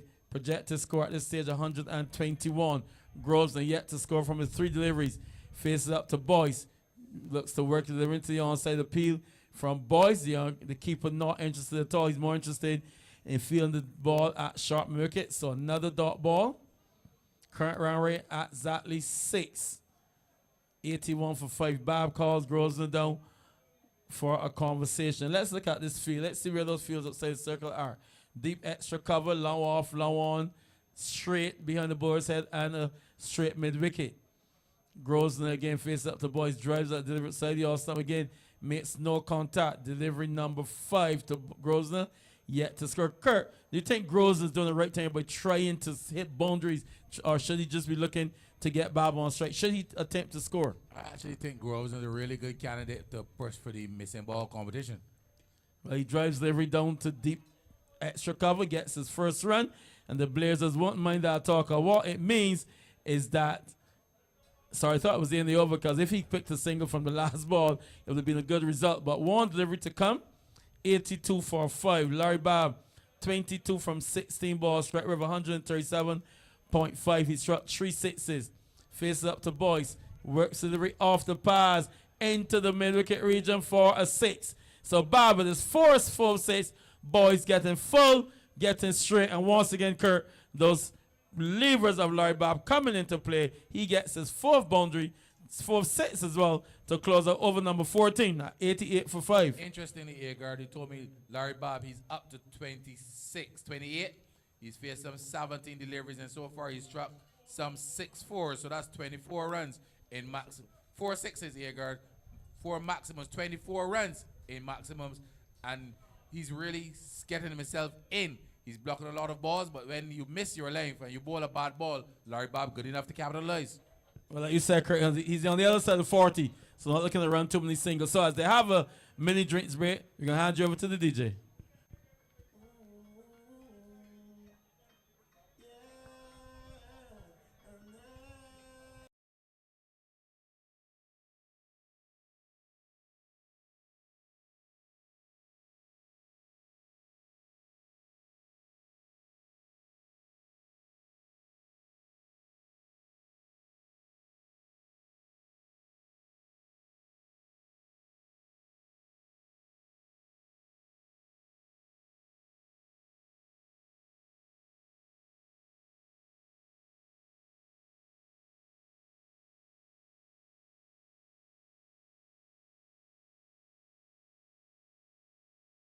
Joshua Morris with some 6 overs remaining. Bourne has 1, Stewart himself has 1, Padmore has 1, Boyce has 1, and Lord has 2. Those are 6 overs there, but they've gone to Glasgow, to Morris at this stage. Your thoughts, Kurt? Well, this is the stage that Morris has usually been introduced, and what he can tell you too, he's introduced from the northern end as well, which is at this ground usually leaks runs, and Joshua Morris has consistently bowled well from this end. So a good strategic move again by Captain Diego Stuart. He's picked up 6 wickets in his 7 matches at a economy of 8.94. His first delivery is into the pads. Leg by will be signaled by the umpire. So Sundry takes the score up to 89 for 5. I'm not going to hide my feelings about Joshua Morris. I think he's an excellent, highly talented young cricketer, one which the country really needs to invest. His glove work is really, really good. Morris will bowl to Bob, wraps him on the pad. So dot ball. So as you called it, Kurt, he's been good at this stage. I think it's because he bowls with a pretty nippy, whippy action. The ball can come on to you a little bit quicker. But again, those straight fielders in play for Bob. He'll want to be very, very careful. Bob on 28 with 4 sixes, face up to Morris. He's in defense, respecting a good delivery. So projected score at this stage, 124. Current rate, 6.21. Belair Stars win the toss and opting to bat. Morris from the northern end will bowl to Bob. This is Bob is hitting in the air and out the ground. Can call it once Bob decides to extend his arms. It's gone away and it stopped right in front of the transport board bus. Another maximum to Larry Bob. His 5th 6 of the innings takes him up to 34, 95 for 5. Well, that's it, girl. What I can tell you is that Larry Bob, a man with good enough to bite this time, girl. You block 1, 2 balls, 2 good balls, and then as you miss your length, as you overpitch, Larry Bob good enough to get you over the boundaries. And I'm not going to tell tales in school cricket, but back in the day with the boy's head, because he hits the ball too far down the ground. Bob looks to play delivery down to third man, makes no contact. Again, Kurt, after being pumped for a 6, can see that length being Dragged notably pulled back. 95 for 5. Final delivery over number 15. Coming up, Grosvenor 1 from 7. Bob 34 from 21. 5 maximum to him. Strike rate 161.9. Faces up to Morris. Works the rate to Sharp. Wicket will maintain the strike after the end of 15 overs. Belair Stars win the toss, letting to bat. Mr. DJ, there are 96 for 5.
Remember, coming up here on Saturday, 15th, Youth and Experience up against NA Strikers. And Kurt, if you don't know, Youth and Experience played, I think it has to be the shortest game played, where you had 3 runs scored. There's not a legal ball on the ball. Free hit, followed by a wide. 3 runs, game washed out, end the play. Youth and Experience against NA Strikers on Saturday. Bob is in defense. Looks like a new bowler, is it? Or is it Padmore? Padmore will complete his spell. So Bob gets an easy single up to cover. I think the fielders there have set themselves deep on the circle, making sure that Bob will get all strike. They're going to try to use up some deliveries here to Grosvenor. Grosvenor needs to get himself all strike. He is 1 from 7 deliveries. He will face up to Padmore. The score at 97 for 5 in the 16th over. Drives very hard down the ground. Out to deep cover. Gets a single. Good result for the Belair Stars. Grosvenor not wasting injuries at all. Getting himself off strike. Bob comes back in the strike. 36 from 23 balls. 5 sixes. Strike rate 156.52. Projected score at this stage 128. They'll want to get themselves in excess of 140. With Bob at the crease, they'll think they can. Padmore to Bob. Works delivery out to Sharp. Backward square. Gets an easy single. Return comes down to Bob's end. They've gone to the elder statesman, but he's still for the fleet of foot for Larry Bob for elder statesman. 99 now for 5. 3 singles from 3 balls. Blazers will be happy with this so far. Belair Stars happy that Grosvenor can get himself all strike. Can he do it again? It's 2 from 8. 99 for 5. Over number 16 in progress. Padmore to Grosvenor. Drives on the side of your stump. Makes no contact. Dot ball. As I said, Grosvenor. Surprised to see him coming in ahead of the skipper. Deswin Currency, who hasn't been bad with the bat throughout this competition, both last year and this year. But Grosvenor, who's had a really excellent tournament with the ball. He struggled with the bat. Just 3 runs before this. Has a role to play. His team 99 for 5, needing to post a target. Whips delivery hard up into mid-wicket region for 4. So Grosvenor getting delivery on his pass, whipping it straight to the square of that field, that straight wicket. He gets his first burn. The hundreds come as well. 103 for 5 and over number 16. Yes, a poorly line delivery by Padmore this time. It would have been in the batsman 2 times outside the off stump. Agar no need at all straight into the pass, and Grosvenor good enough to whip it over that square leg region and pick up a boundary, and a much needed boundary as it takes him score over the 100 mark. Yeah, 103 for 5. Final delivery over number 16 coming up. That projected score is now going up to 130. So going the right way for the Belair Stars. Bob will have a say in the final outcome, I'm sure. Padmore again to Grosvenor, right arm of the wicket. Grosvenor drives delivery off the under edge onto the wicket, taken by the keeper. Dot ball to complete over number 16. Mr. DJ, 103 for 5.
gets a single, his 38th run, takes the score up to 104 for 5.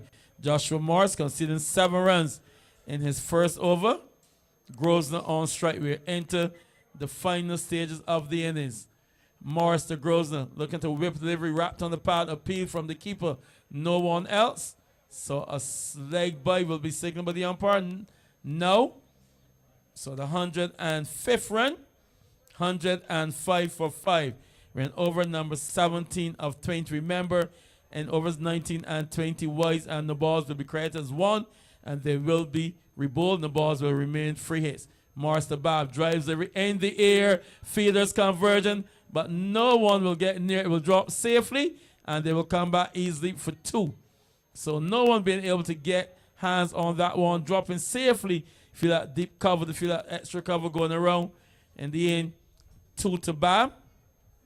He goes up to 40 in sight of another half-century. Bob, who early in the season saw him on the sidelines, then take a big part in the early exchanges, but no, when it's crunch time, he's definitely come to the fore in the big time. 40 from 26 balls. Rick's delivery into the middle region. It's going quickly down to that field again on the boundary. They can only get 1 high return wild mill pitch as well, but Joshua Morris, the keeper, will know about tidying up wild returns. But a good result so far. Let's see how many runs have we had from the over so far. 1, 2, 4, 5 runs from the over. 4 deliveries have been bowled. So good over number 17 so far. Grosvenor on strike. 6 from 12 balls. Struck 1-4. Strike rate 50. Face up to Morris. Looks to whip delivery into the onside. Makes no contact. We'll wait for a signal from the umpire as it goes down to short. Finally, a signal of wide will come from the umpire. That wide +1 will take the score up now by 3. 111 for 5.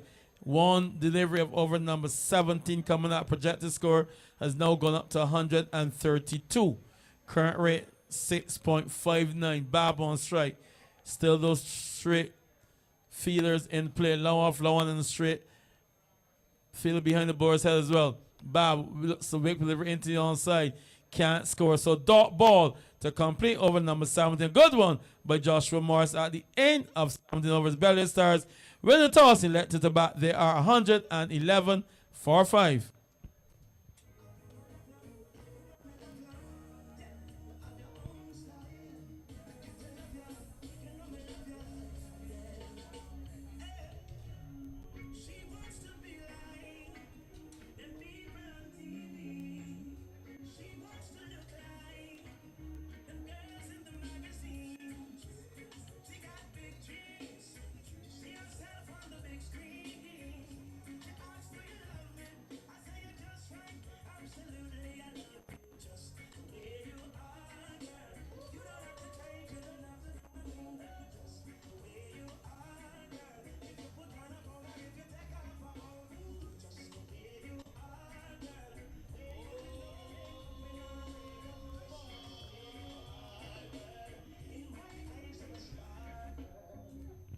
So with 3 overs left, Diego Stuart has plenty options. Rashid Palmer's completed spell. 4 overs, no man's 1 for 15. Bourne still has an over left. Stuart has 1. Boyce has 1. Lord has 2. And Morris has 2. But it looks like Skipper Stuart is going to bowl over number 18. 111 for 5. Jones 3. Glasgow 11. Holder 13. Allen didn't score. Nurse 11. Grosvenor not out on 6. Larry Bob not out on 41. Bourne 3 overs, no minutes, 2 for 9. Stuart 3 overs, no minutes, 1 for 24. Padmore 4 overs, no minutes, 1 for 15. Boys 3 overs, no minutes, 1 for 23. Diego Stuart bowls over number 18. First the outside the all stump. Pumped down the ground by Grosvenor. And that fielder down there on the boundary doing good work once again. Kurt has called him one of the better fielders in this tournament. Gittins. Good work by him. Limits the batsman to just a single. 112 for 5. Bob will come into strike. Let's see where are those deep fielders now. Straight mid wicket. There's a man in the cow corner position. Straight mid wicket. There's a low on, low off, and a deep extra cover. So it looks like Stuart is going to stay away from the striking arc. Looks like he's going to try to go full and straight or into wicket. Let's see how he'll operate. into the pass. Whipped away. Choose square leg. It's going away for a maximum 6. So looking to go into pass of Bob. Not a shot we really associate with Larry Bob. Flicking the delivery off the pass into the wind as well, Kurt. For another maximum 6. Takes him up to 47. The score now 118 for 5. Well, yes, Bob really expanding his range of strokes. You know he's one renowned for hitting the ball down the ground, but there was a delivery over pitch on his pass, and good enough. Here, Gary had again the experience of Larry Bob, a former Barbados player. Good enough to whip this one over the square leg region for another maximum. Projected score now 136. Bob on 47. Face up to short. Gets a short delivery down the leg side. Wide signal by the umpire. Neatly taken there by the keeper. Yeah, we can keep Sylvester Moore continues to do good work, standing up to the stumps. Be one of the better glove men in the tournament, Earguard, standing up to the stumps. Yeah, most keepers in the storm operated up to the stumps, and the keeping in the storm has been of a very, very high standard, I must say. Stewart to Bob. Delivery again down the leg side. Wide signal.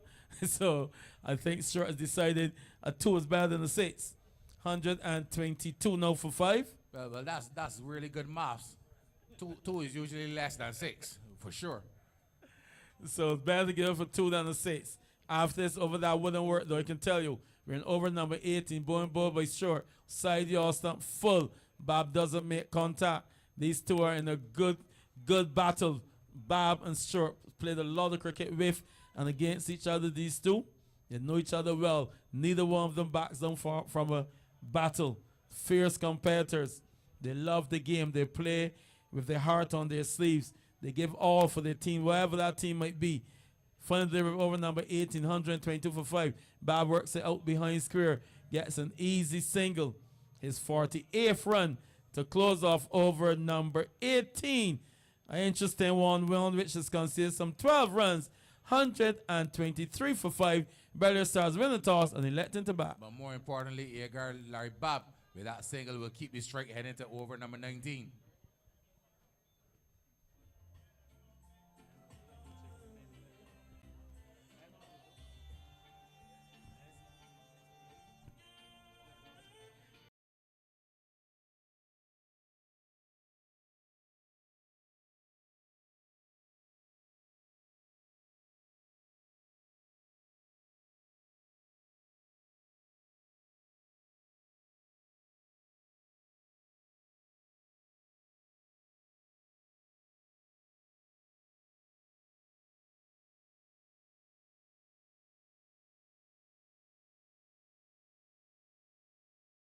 $123 for 5. Mr. DJ, thank you. They got some people, right, that they don't have a partner. They're not feeling it tonight, but keep it going, guy. It's not my fault. Valentine's Day for lovers, Walker and suckers. No, not by any of that.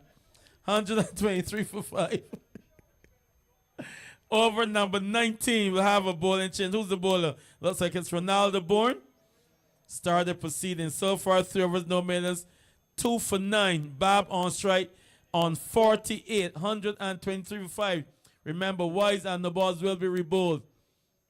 First delivery, Bob whips it down to that straight wicket region. 2 fielders converge. He gets a single, his 49th run. Takes the score up to 124 for 5.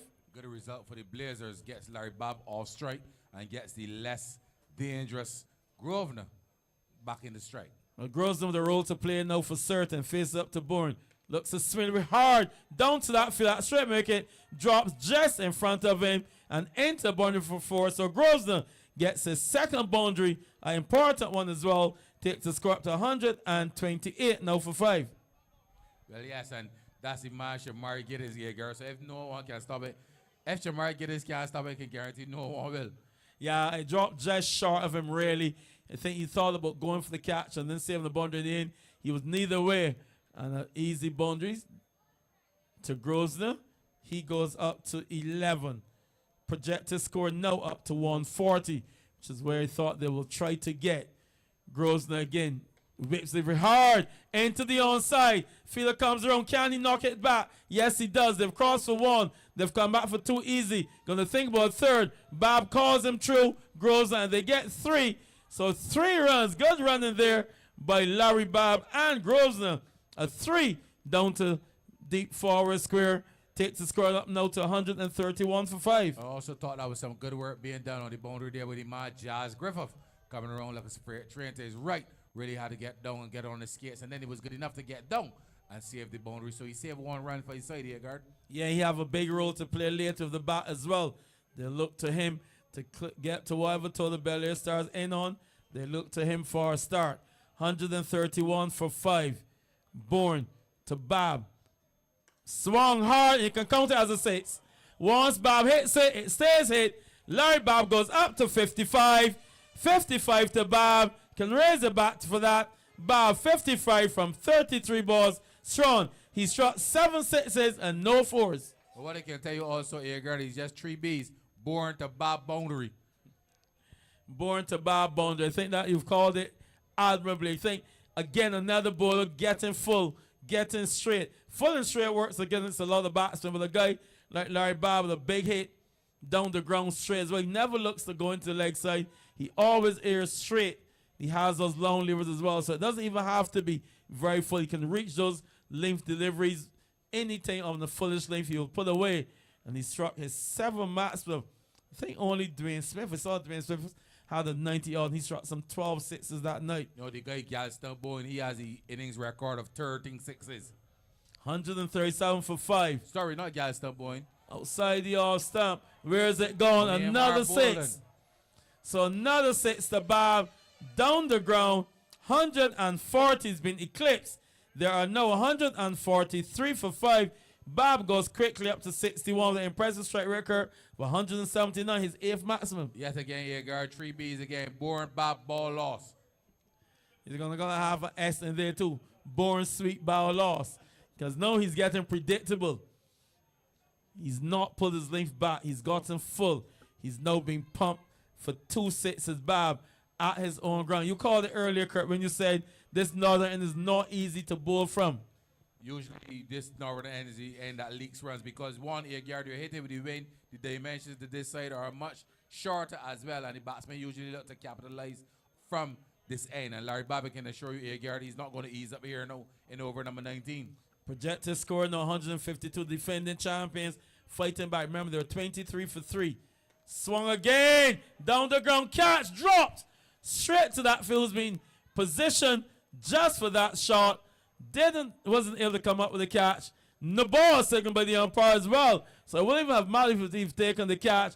The ball second by the umpire. It will be a free hit to Grosvenor. So free hit. So that will count as 2. 1 to Bob, 1 to the team. Takes the score up to 145. He switched to around the wicket for the free hit. Grosvenor with the opportunity to get a maximum for his team. Around the wicket is Bourne. Doesn't deliver. 3.5 overs, no minutes, 231 now. That projected score now 154. Grosvenor switches to over the wicket. Sorry, Ronaldo around the wicket, over the wicket, wide. Neatly taken there by the keeper, Kirk. Good work done by him, but wide means that will be a single. The free hit will still be in play. 146 now for 5. We're in the penultimate over number 19, being bowled by Bourne. Grosvenor swings delivery out to cover, Feel that point. Cover point knocks it down. So, a single, and a bad return as well means not only do they get extra run, which will take the score up to 148, but it means Larry Bob will be on strike for the final over with the Belair Stars win the toss and decide to bat 148 for 5. Yes, some indisciplined work there being on offer in the field by the Blazers team, who seem to be rattled by this late on start by Larry Babb. But they just need to hold their composure, Agard, and close out over number 20.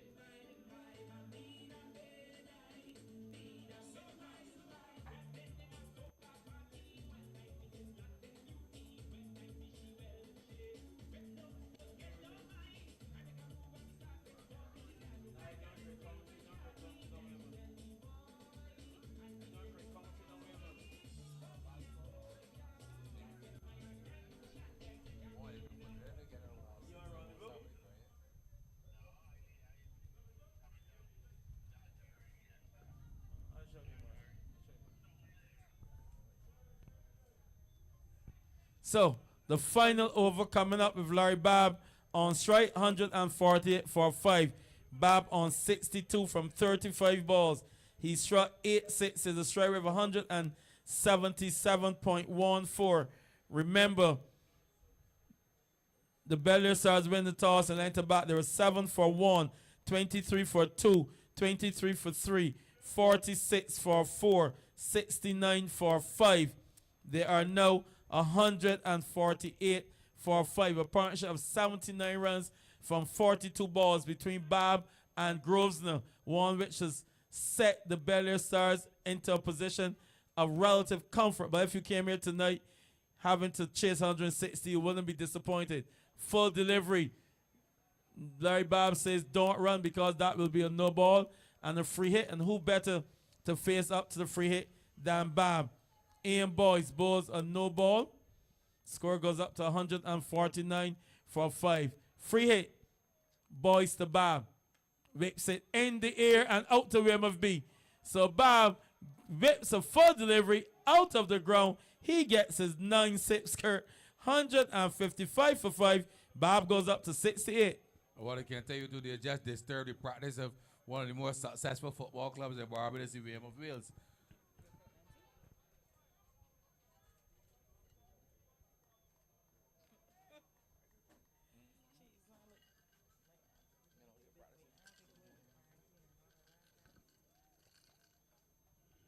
Boyce again to Babb. Drives a little side or something, doesn't make contact. Wait for a second from the umpire. By 156 for 5.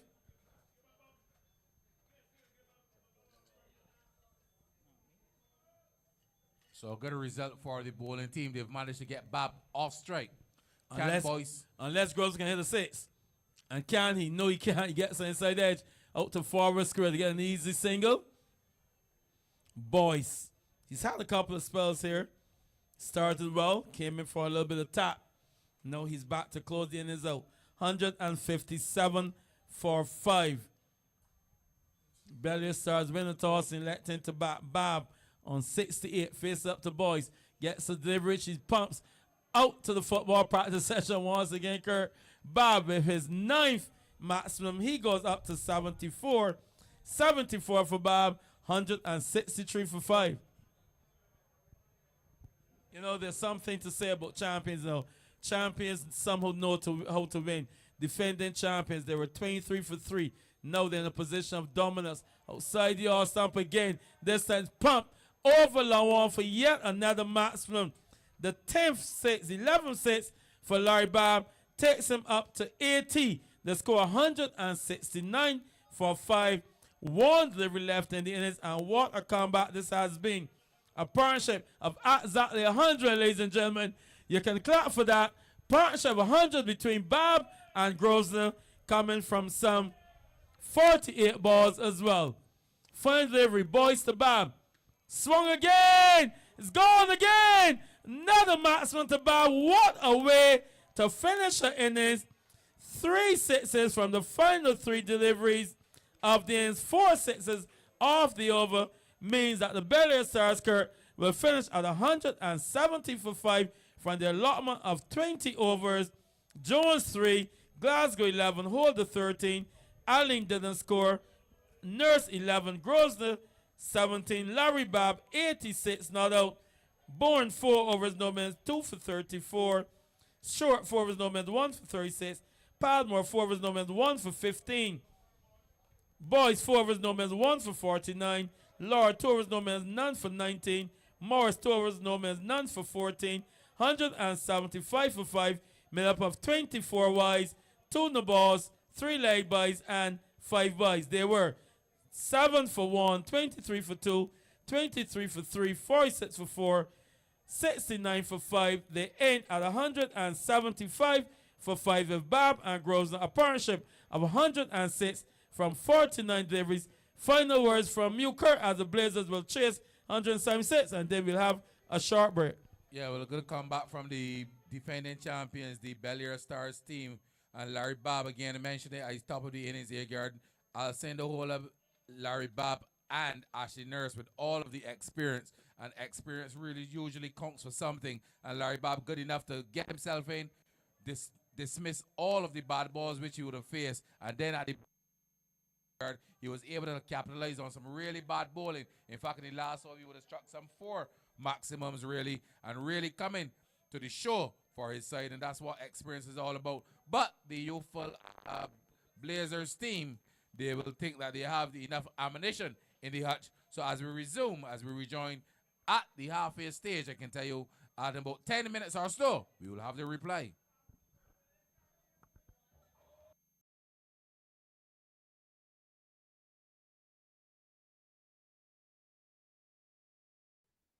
Well, congratulations, Deswin, on reaching this stage of the Tapeball competition, the NA Auto Parts Tapeball year in Qualifier 1. How do you fancy your chances coming up against the Blazers? I find our chances are very highly expected to reach the finals. We would have had a decent start going into the competition. Had a few hiccups with the rain, etc. But before our way through to the playoffs.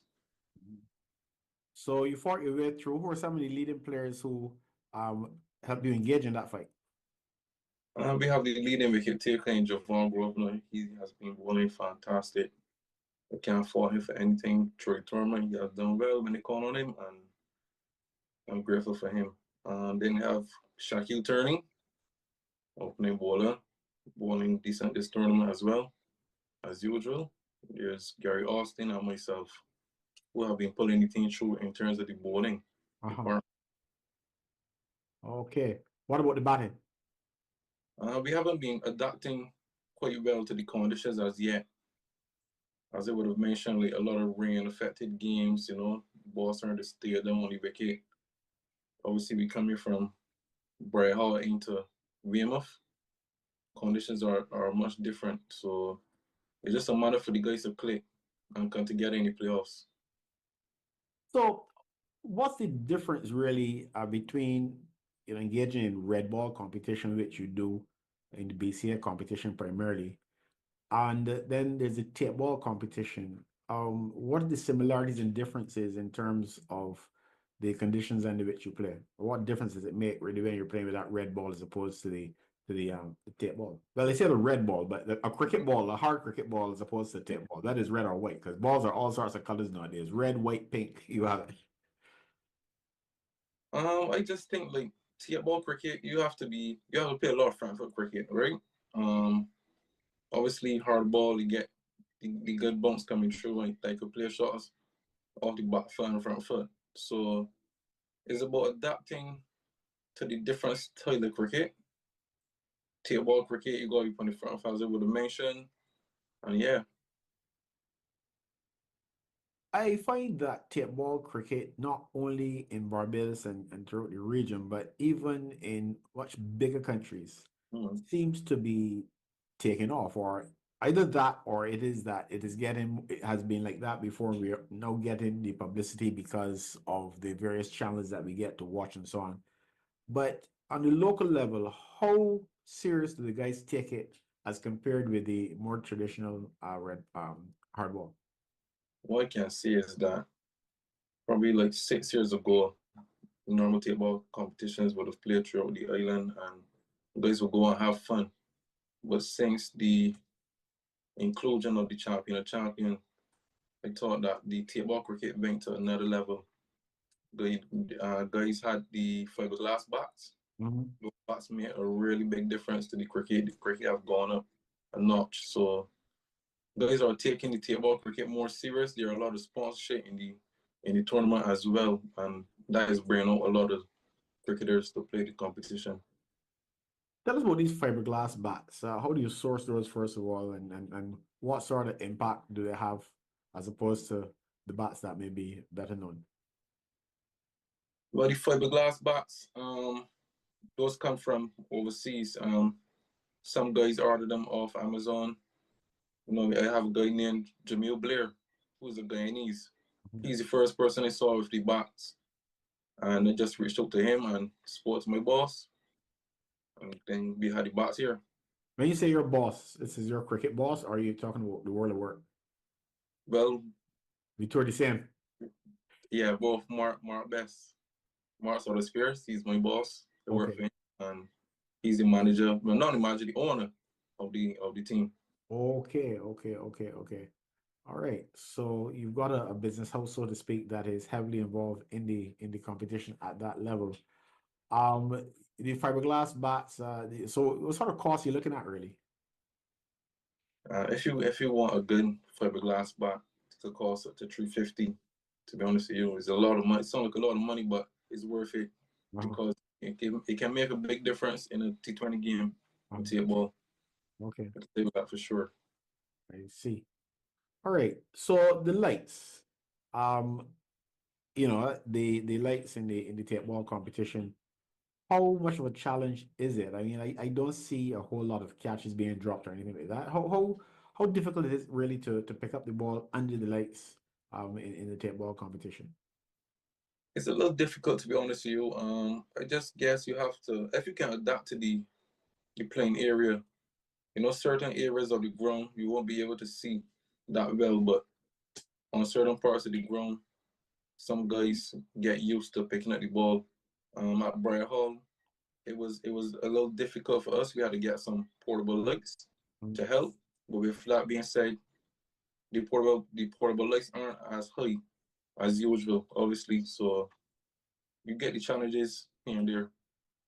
Okay, so the lights that you're using for this current season that's an improvement you're saying? I would say it's an improvement. Obviously, like there's the ground at Wales. I found out that when the Wales football team is practicing and the lights are on, it Uh-huh. really helps with the games that are playing at Weymouth. So Oh, when it's okay. turned on, you see a big difference in the darkness. Uh-huh. Yeah. Okay. All right. So in terms of the opposition, what are your biggest concerns as you get ready to play in the qualifier? I don't really have any major concerns regarding Blazers, to be honest. We played them the first game of the competition, won them up for 96. We lost a little too much wickets. Too many late game. We lost 7 wickets, but we chased all the runs in 13.4 overs, which is still a very good victory, to be honest. Uh-huh. Okay. So no need for any specific strategy then. All should fall into place. Yes, I believe everything should fall into place. Whether we bat first or bowl first, we have the bowling to defend any total or to restrict any opposition, and we have the batting to get the job done. Okay. Looking to go all the way then. Of course. Okay. What sort of future you see for the tape ball competition? You had, I think last year was the first for this ANA, as far as I am aware. Yeah. Where do you see it going? I can see it going further, Philip. I had a few words with someone who does work behind the scenes, and the plans that the champions have, obviously the plans to go further make the prize money a lot bigger and to get more cricketers coming up to play the competition. So you can see it going further for sure. And of course, you want to be right there with it when it goes. And to do that, you've got to win and win some more, right? Yeah, for sure. We want to make it 5 this year in terms of the table competitions that Belair Stars would have played. Uh-huh. Went 4-4, so we want to make it 5-5. Okay, what are these other competitions that you won? There was the Maxwell tournament. We won that on 2 occasions. Mm-hmm. In 2019 we won the St. John competition. That's when we really came back to play table cricket. We won it in 2019. Uh-huh. We had the COVID going on. We won Maxwell twice, and then we had the champions last year. And you won that? Yes, please. Okay. All right, well, wishing you all the best then as you go into the qualifiers. And who knows, we may get to chat again if you make it all the way. Yeah, for sure. Thanks a lot, man. I feel it. Okay, thanks for chatting with us. Everybody.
He be here. He can be here Saturday night. He can be here Saturday night. He and should be here Andy King. You know the match finish. Cause smart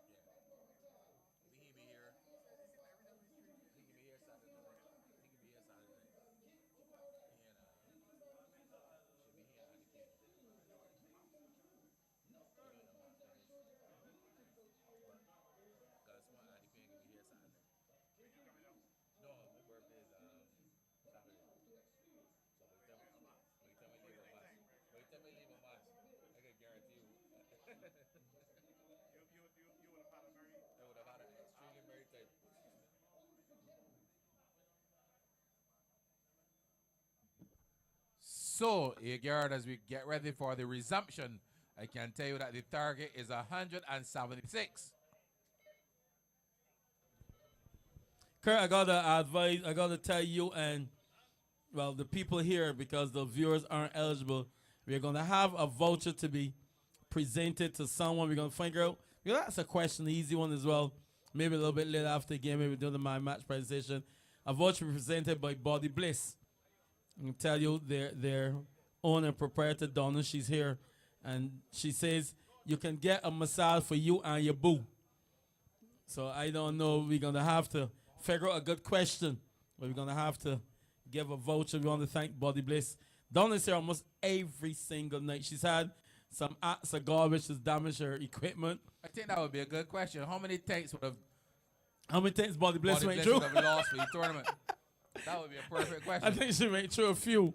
It's hard to keep count. But she's here again and she's offering a voucher. And I'm pretty certain it will be for a massage. She says in her Valentine's Day post, you can come and get a massage for you and your boo. Also, I've been ably advised that the Body Bliss are offering Valentine's Day vouchers as well. So you can buy a voucher for your massage for your significant other. There's no charge for the voucher, just for the service, and you can have that service done at your leisure. So thanks again for Body Bliss for being part of the sponsors of this format. Kurt, your good friend Arnold is at it again. Yes, Arnold, the chief cook and bottle washer here at the Weymouth ground, just busy remarking the creases, which is usually a good thing to ensure that the umpires are on point when they make their decisions. And the third umpire, remember, for the duration of the preliminary games, not the preliminary games, but the playoffs, we will have the third umpire facilitated by Anything Cricket Let's Talk on the Flash Drive Media Network. We've got umpire Ruther doing the third umpires. Who's done absolutely nothing for the night. Well, he's actually full of popcorn here, really. This is amazing. I think this is the first game I've done. We haven't had the stumping or a run out in the game. I mean, now we have the facilities not available. When there's a third umpire and waiting. Well, I think that he's a third umpire waiting to make a decision. Yeah, rather might be tired.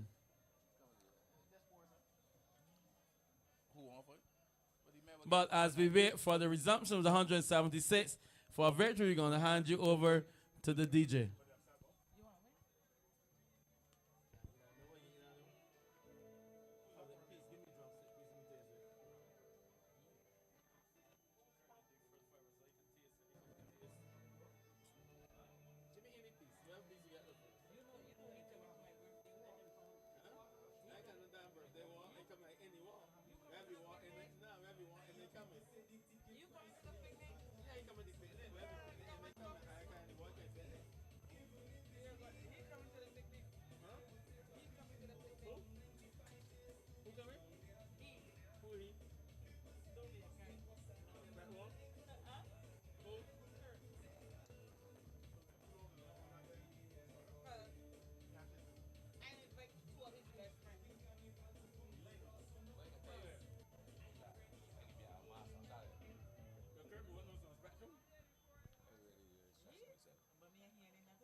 So, as we get ready to start with a target of 176, the opening batsmen for the Blazers team are in the middle, Shamari Gittins and Jazz Griffith.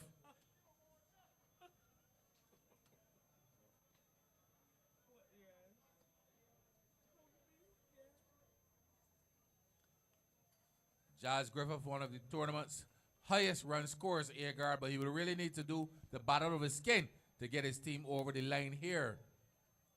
As he waits on the left-handed seamer, he's turning the delivery pleasantly into the offside to pick up his first run. Deswin Currency, the bowler in operation, 4 wickets in the last 5 innings. So they're off and running the Blazers in pursuit of this target of 176. You're 1 without loss. We're in over number 1. As we welcome you to the Weymouth ground or on our stream or anything cricket, let's start, brought to you by the Flash Drive Media, who are really doing a wonderful production here for this tournament in the ANA Champions of Champions. This is playoff game number 1. Brings together team 1 and 2. The winner goes straight to the final. The loser will have another opportunity when they will have to play the winner of the Eliminator, a game which is bringing together the ANA strikers and the youth and experience side. That should be a crackerjacker on Saturday evening, as Currency on his way into bowl to the batsman, getting his whipping a delivery behind square down in the fine leg region. There's a fielder at home. He picks up his first run and his second of the innings as the Blazers up to 2 without loss. Yeah, and the youth and experience will be disappointed to find themselves in that eliminator because they were the early tournament leaders and they had a washed out game, which really meant they didn't have an opportunity to finish in that top 2. They'll be very, very disappointed.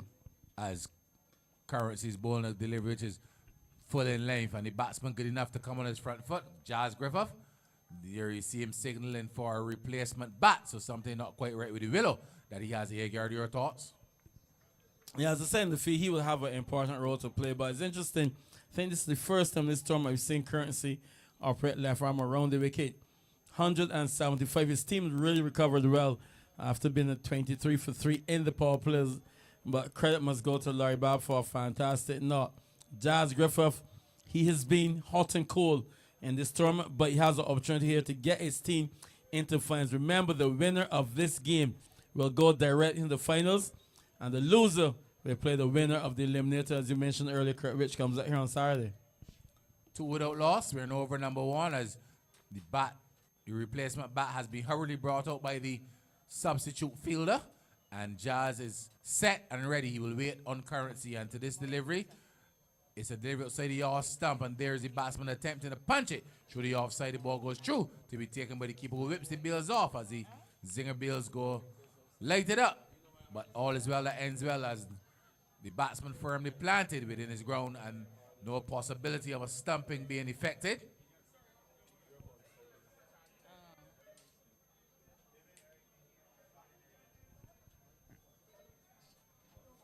Two without loss. 2 without loss as Currency on his way into bowler Davis being driven into the offside to the right of the man at backward point, to the left of the man at extra cover. And to close out number 1, over number 1 in pursuit of a target of 176, the Blazers, they're 3 without loss.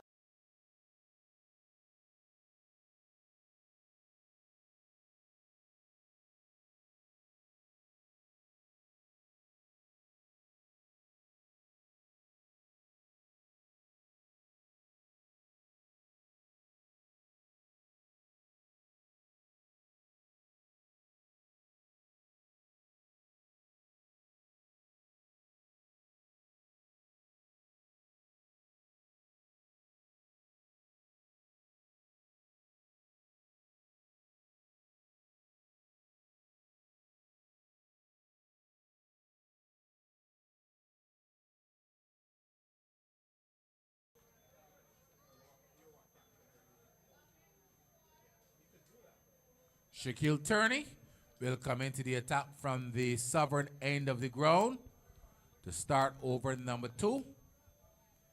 He's operating with a man at a short third man, a man at backward point, a man at extra cover. 2 men saving one on the offside, Alcin Ahola at a straightish extra cover. There's a man at mid-off, long off, correction, a man at long on, a man at backward square, and a man at forward square.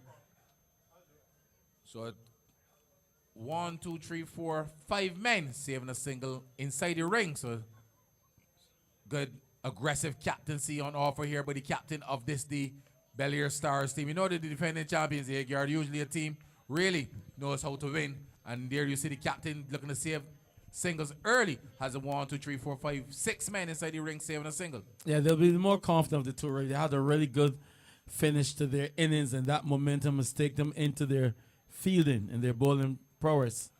On his way once more into bowler Jazz Griffith. A full delivery, which is batsman is coming forward. Good enough to get it back to the bowler. And there is no run. So it's been a good start by Shaquille Turney.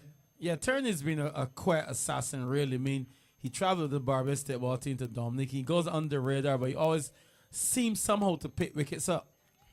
From the southern end of the ground once more into bowler Jazz Griffith. And there's a delivery batsman is playing around it. The outside edge found, and the man from backward point is in attendance. And yet again, Eagard, you can continue to tell us about Shaquille Turney. Yeah, he's very unassuming. You wouldn't see him bat. When he's bats, Kurt, the old adage, when he bats, the roll is due. But he's pretty good with the ball. He's picked wickets up consistently last year and this year. Very unassuming, but very, very consistent. Passes the umpire just about now. Balls a delivery. Batsman is driving down too long off. Who has to come around to his left and effects the stop. One more to the score. Should take it up to 4 without loss. We're in over number 2, so it's a good start by Shaquille Turney. Good tight stuff on offer here. 1 run so far coming from this over. Yeah, the Blazers want to be careful here, Strong, because 175, they think they can have time, but that required rate can go up pretty quickly. As Gittins is getting a full delivery. He's onto the front foot, punches it to that man at that straight extra cover position, and there is no run. So the close out over number 2 at the end of it, a very good over delivered by Shaquille Turner. The Blazers in pursuit of a target of 176. They're 4 without loss.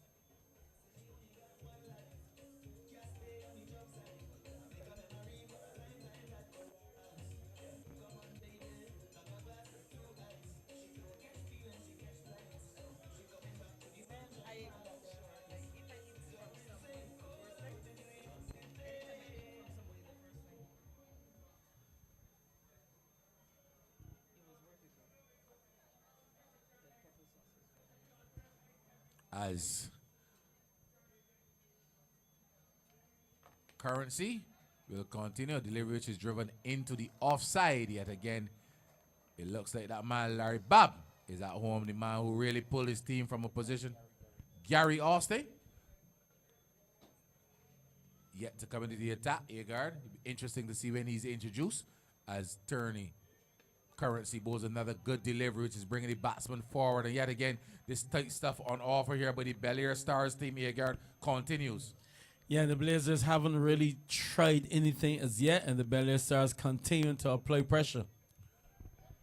Currency on his way into bowler Griffith. Griffith is driving off the outside portion, back to that man at backward point. And yet again, another dot ball, Agard. So the pressure continues to build within the power play. Yeah, that require rate is going to go up very, very quickly. I can tell you. Good start by these two, Currency and Turney.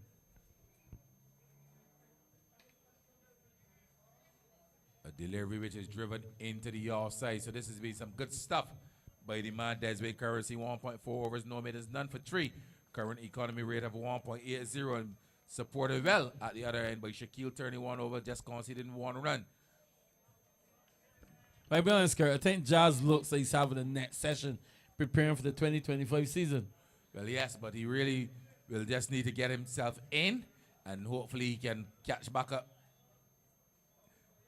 in the latter stages. 2.5 overs have been completed, 4 without losses. Griffith waits on the leverage is being turned into the onside to close out over number 3. What I can tell you, it's been a brilliant over delivered by the man Deswin Currency. I can also tell you, Agard, it's the first maiden of the night as well. So some tight stuff on offer here by the defending champions. Deswin Currency, 2 overs, 1 maiden, none for 3. Shaquille 31 over, no maidens, 1 without picking up a wicket. And at the end of 3 overs, in pursuit of a target of 176, they require further 172 from 102 balls. I can tell you the Blazers, they're 4 without loss.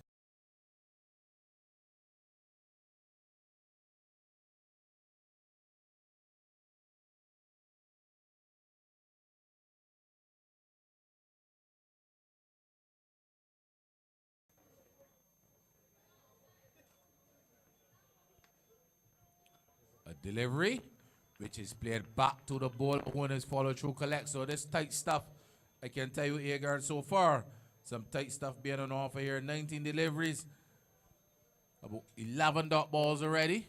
So really in a spot of bother here, the Blazers team yet to blaze a short delivery, which is being swung down to the man on the forward square leg boundary and gets a single in Shamari Gittins to pick up his second run, and they score up to 5 without loss. So it's been a slow start by the Blazers team in pursuit of a target of 176. As Jazz Griffith, 3 from 15 deliveries, comes back in the strike, striking at just about 20. And this is a one-handed shot. This will land somewhere in the region of Weymouth B. So a maximum to Jazz Griffith. That will definitely improve his strike rate as he score up to 11 and Jazz quickly up to 9 of 16 deliveries, now striking at 56.25 yard. Something had to give. Yeah, the first attempt at any aggression from Griffith, and it was a good shot as well over the wide long position for a match. So something has to give credit. They can't keep going at this. And the Belair Stars have been smart. They've been eking overs in pretty quickly. 11 without loss. We're over number 4. Delivery driven down to the man at long off, who comes around to his left yet again. And there's only one run. 11 plus 1 can only be 12. 12 without loss. We're in over number 4. It's being bowled by the man Shaquille, 31.4 overs. No minutes, none for 9. He's bowled impressively from the southern end of the ground, where he's really supported the man Deswin Currency, 2 overs, 1 maiden for 3 runs. A delivery outside the off stump, neatly taken by the keeper. Can tell you that keeper is Ashley Nurse, the former Barbados and West Indies, off spinning all around her. And there is no run. 12 without loss. Looking to close out over number 4. So it's been some good tight stuff. Lots of pressure on offer here by the Belair Stars. The youthful Belair Stars attorney is born to deliver to be a bit behind Griffith. Gone for 1 is a long way down in Jazz Griffith. And the man at backward square leg with no urgency being shown in the fielding at all to close out over number 4. And at the end of it, in pursuit of a target of 176, the Blazers team, after 4 overs, Agard going really slowly along. The current run rate is just 3. You're 12 without loss.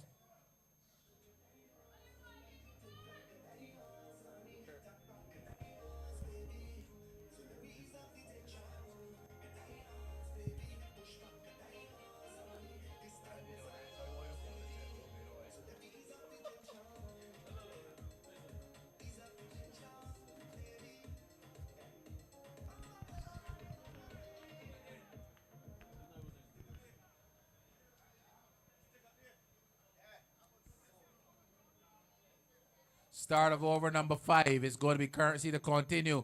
A delivery is being driven to the offside. So yet again, this pattern of Currency into the batsman, Griffith into the offside, and no run will continue.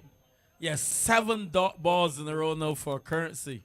I'm pretty certain if I check there, a few more than that. He's on his way once more into ball to Griffith. Griffith's getting the delivery down the leg side. A chance for a stumping. It seems to have gone awry there.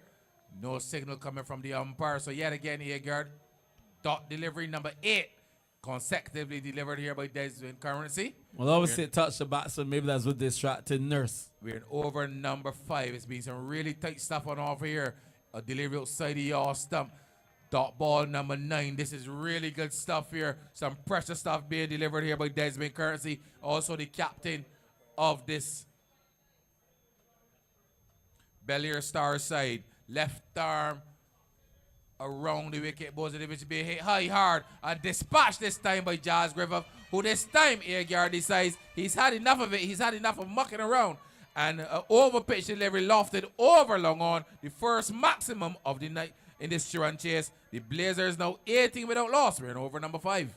Well, Jazz Griffith obviously Kurt tonight 2 gears, block, swing, and that's a good shot over long on. He gets a maximum. His team needs to get a start. They need to get this power play. 18 without loss as Griffith waits on Currency. Delivery is coming off the inside portion. After hurry, the man at backward square leg again. Seems because it's nighttime, Agard seems to be sleeping. He was caught on the Sanchez and the batsman good enough to complete run number 19. But I thought the batsman, the fielder really at square leg, they're really caught nothing. I think he dozed off, Kurt. That should never have been a single. He was in too tight. There was hesitation between the batsmen. And worst of all, they got the single quite easily. 19 without loss as Currency will continue. He's on his way into both of the left hand. Gittins is hitting this one into the onside. They've gone for one as there's a fielder at home on the forward square boundary who sends a good return up to the keeper's end to close out over number 5. And at the end of it, Agar, the Blazers team in pursuit of a target of 176 after 5 overs with inside the power play. They're really not going at great guns. They're scoring at 4 and over. They're 20 without loss.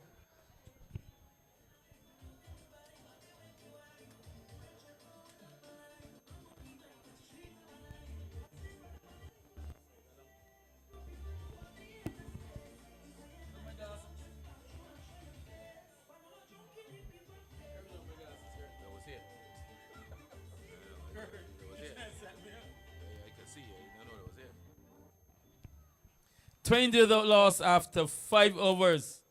156 required from 90 balls. A delivery is swung down the ground and it's gone away for a boundary. So Gittins getting his first boundary of the night. He goes up to 7. 24 loss. So Kurt, at some point, the aggression had to come. Well, yes, there's an over pitch delivery by Shaquille Turney, who on this time, this occasion, missed his length. And Shamari Gittins, one who doesn't really need an invitation to score this time, Agard, hitting it straight down the ground. You always get good value for your shots if you go straight, and a boundary to young Shamari Gittins.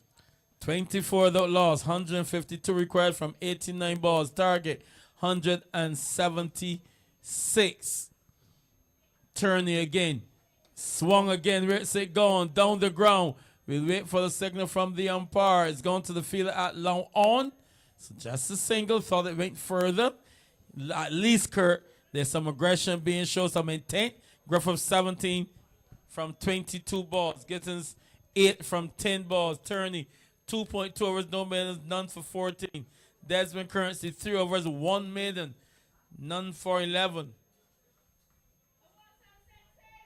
Someone says they want some sixes. Let's see what Jazz will do as he faces up to Turney. And here comes the 6. You got what you asked for. A 6 has been asked for. A 6 has been delivered. Jazz Griffith strikes his third 6 of innings. He goes up to 23. The score now 31 with a loss. Well, yes, and we are still inside the bottom power play, Agard. Only 2 fielders outside, allowed outside the circle, and this is the over in which Jazz and his Gittins seem to be really intent on capitalizing on. Turney will continue again from that southern end. Griffith drives that delivery down the ground off the back foot. Down to Lawan, gets a single. Some intent being shown finally. 144 required from 86 balls. Gittins on 8. Griffith on 24. Remember, target of 176. Gittins swings out the say off stump, makes no contact. Dot ball. Taken there by Ashley Nurse. Ashley was very disappointed with his dismissal earlier tonight, Kurt. I don't know why. Yeah, if you try to clear the boundary, you're out caught. Chances are you should be disappointed. Totally agree. 32 without loss. Turney again. Driven down the ground, down to mid-off. Fielder doesn't stop clearly. They get an easy single. Thinks, half thought about a second. So, we are now 33 without loss after 6 of the end of the power play. Kurt, I am getting wet. The Dotler low score says Paris scored 41. 33 without loss at the end of the power play. They require 143 runs from 84 balls. At least we got a game. We haven't watched the game done. Hang on, can I hit him hard? Oh, let me fetch, go, let my money go. Carry on, boy. 33 without loss. 143 required from 84 balls. Looks like it's going to be a bowling chain. Looks like it's going to be Gary Austin. Had a 5-wicket haul from the northern end. But he's going to bowl from the southern end tonight. Left arm over the wicket. First delivery is a quick delivery. Wide, sinking down the leg side, taken neatly by Nurse. Sorry, the northern end. It's been a long day, Kurt. Sorry. Kurt doesn't miss a thing here. Kurt was your official profession. Don't tell us on public. Austin to Gittins in defense. So, as I said, Gary Austin had a 5-wicket haul his last game. His stat says he's played 4 matches. He's picked up 8 wickets at the common rate of 5.73. Calls for 6s. Austin to Giddens. Wrapped on the pad, half a P, looking for a non-existent single. Nurses quickly out from behind the stumps. Can't complete the run-up, but importantly, another dot ball.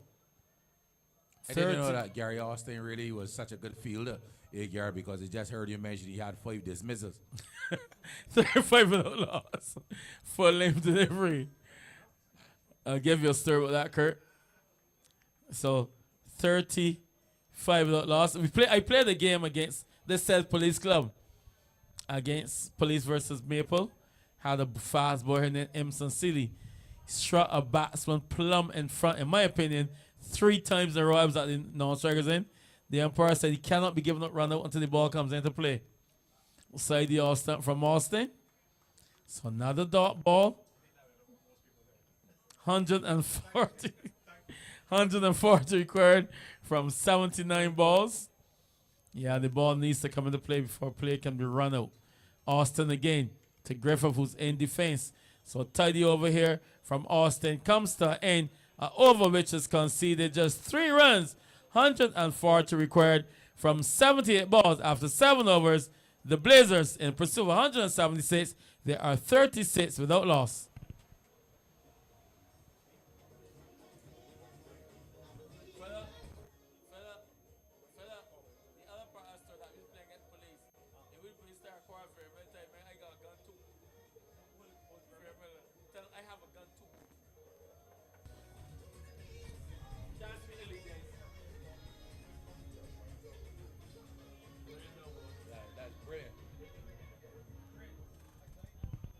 Well, the rain is with us, and the players are leaving the field. Duckworth lowest power score says that the Blazers would need to be 40 at this stage. So, as the rain comes heavily across, the ground staff makes their way onto the field. We can tell you the Blazers in pursuit of 176. They are 36 out lost from 7 overs. They require 140 runs from 78 balls. So, as we have another break for rain, we're going to hand you over to the DJ. And we'll be back as soon as there is a resumption in play to let you know that qualifier number 1, Belair Stars against the Blazers, has been interrupted by rain.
Well, congratulations, Deswin, on reaching this stage of the Tapeball competition, the NA Auto Parts Tapeball. You're in Qualifier 1.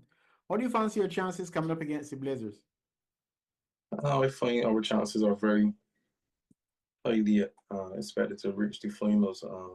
We would have had a decent start going into the competition. Had a few hiccups with the rain, etc. But before our way through to the playoffs. So you fought your way through. Who are some of the leading players who helped you engage in that fight? We have the leading wicket taker in Javon Grosvenor. He has been bowling fantastic. I can't fault him for anything. Troy Thurman, he has done well when they call on him, and I'm grateful for him. Then we have Shaquille Turning, opening bowler, bowling decent this tournament as well, as usual. There's Gary Austin and myself, who have been pulling the team through in terms of the bowling department. Okay. What about the batting? We haven't been adapting quite well to the conditions as yet. As I would have mentioned, like a lot of rain affected games, balls starting to stay at them on the wicket. Obviously, we coming from Bright Hall into Weymouth. Conditions are much different. So it's just a matter for the guys to click and come together in the playoffs. So what's the difference really between engaging in red ball competition, which you do in the BCA competition primarily, and then there's a tape ball competition? What are the similarities and differences in terms of the conditions under which you play? Or what difference does it make really when you're playing with that red ball as opposed to the tape ball? Well, they say the red ball, but a cricket ball, a hard cricket ball, as opposed to tape ball, that is red or white, because balls are all sorts of colors nowadays: red, white, pink. You have it. I just think like Tapeball cricket, you have to play a lot of front foot cricket, right?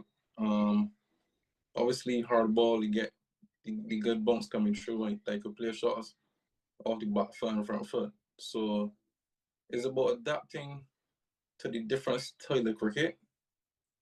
Tapeball cricket, you gotta be on the front foot, as I would have mentioned. And yeah. I find that tape ball cricket, not only in Barbados and throughout the region, but even in much bigger countries, seems to be taking off, or either that or it it has been like that before. We are now getting the publicity because of the various channels that we get to watch and so on. But on the local level, how serious do the guys take it as compared with the more traditional hardball? What I can say is that probably like 6 years ago, normal table competitions would have played throughout the island and guys would go and have fun. But since the inclusion of the champion, I thought that the table cricket went to another level. Guys had the fiberglass bats. Those bats made a really big difference to the cricket. The cricket have gone up a notch. So guys are taking the table cricket more serious. There are a lot of sponsorship in the tournament as well, and that is bringing out a lot of cricketers to play the competition. Tell us about these fiberglass bats. How do you source those, first of all, and what sort of impact do they have as opposed to the bats that may be better known? Well, the fiberglass bats, those come from overseas. Some guys order them off Amazon. I have a guy named Jamil Blair, who's a Guyanese. He's the first person I saw with the bats. And I just reached out to him and spoke to my boss. And then we had the bats here. When you say your boss, this is your cricket boss, or are you talking about the world of work? Well, We toured the same. yeah, both Mark Best. Mark Soda Spears, he's my boss. I work for him. And he's the manager, well, not the manager, the owner of the team. Okay.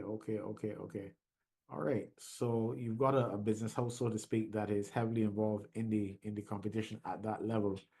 The fiberglass bats, so what sort of cost are you looking at really? If you want a good fiberglass bat, it could cost up to $350. To be honest with you, it's a lot of money. It sounds like a lot of money, but it's worth it because it can make a big difference in a T20 game on Tapeball. Okay, I can say that for sure. I see. All right. So the lights, the lights in the tape ball competition, how much of a challenge is it? I mean, I don't see a whole lot of catches being dropped or anything like that. How difficult it is really to pick up the ball under the lights in the tape ball competition? It's a little difficult to be honest with you. I just guess you have to, if you can adapt to the playing area. Certain areas of the ground you won't be able to see that well, but on certain parts of the ground, some guys get used to picking up the ball. At Bright Hall, it was a little difficult for us. We had to get some portable lights to help. But with that being said, the portable lights aren't as high as usual, obviously. So you get the challenges here and there.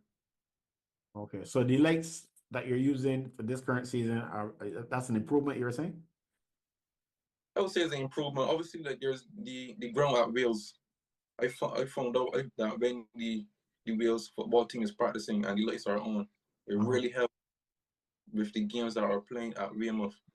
So Oh, when it's okay. turned on, you see a big difference in the darkness. Uh-huh. Yeah. Okay. All right. So in terms of the opposition, what are your biggest concerns as you get ready to play in the qualifier? I don't really have any major concerns.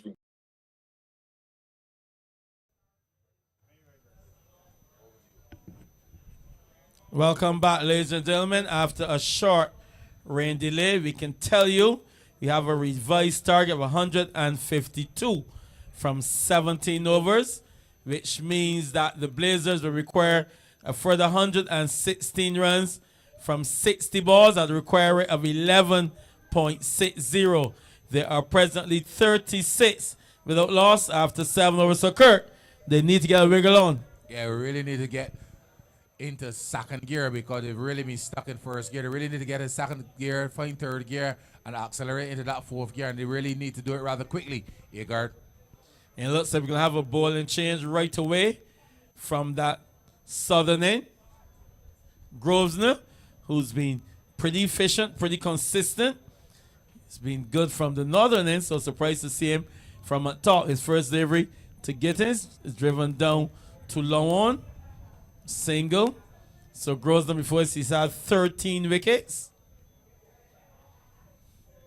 So 37 without loss.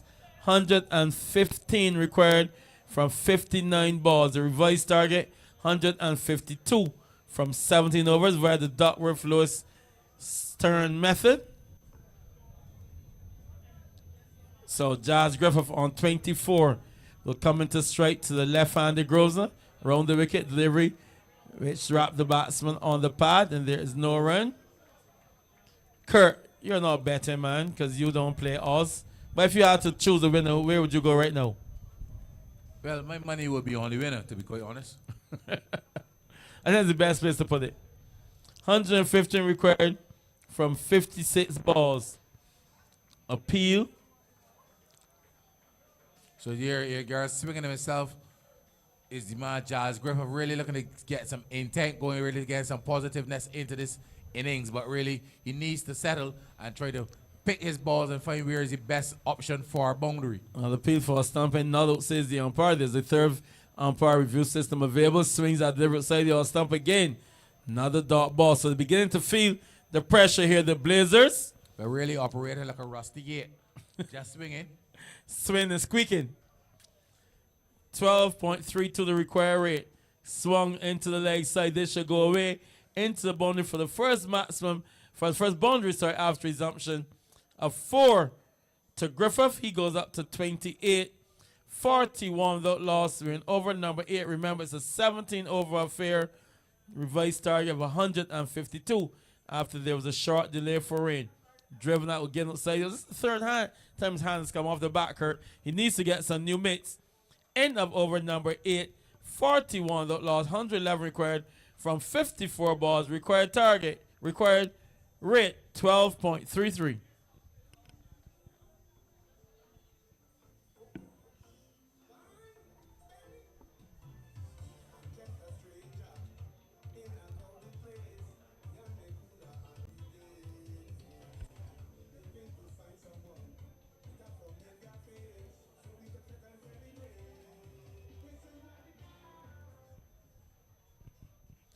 Gary Austin will continue from the northern ends. The first delivery is ripped out to deep wicket. The fielder does the field in the boundary. They get another single. They need a little bit more than that. 42 without loss. 110 now required from 53 balls. Austin, right arm over the wicket to Bolter Griffith, swings that delivery off the under edge, trickles back to the bowler. Another dot ball. Austin bowling left arm around here, guard, and he's really Left arm over. being really difficult to get away. Left arm over the wicket. This time he's put away just short of the transport board yard, away for maximum. Jazz Griffith gets his 4th 6 of the night to go to the boundary. He goes up to 34. 40 without loss and 8.3 over skirt. They'll need more of that. Well, yes, yeah, guard. After the resumption, you told me they needed to score 11 runs and over.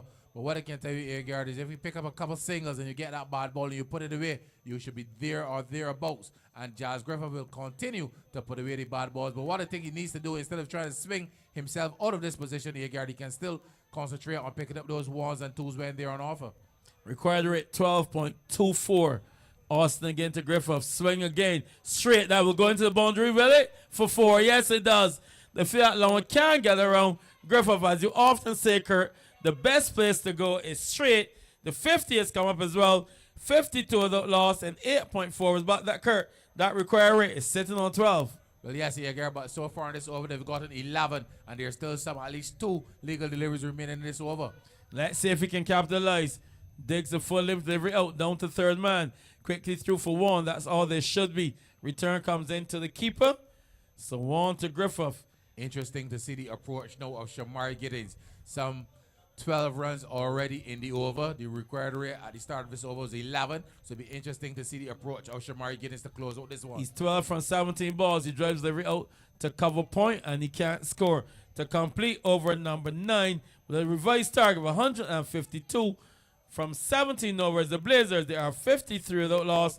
They require 99 runs from 88 balls.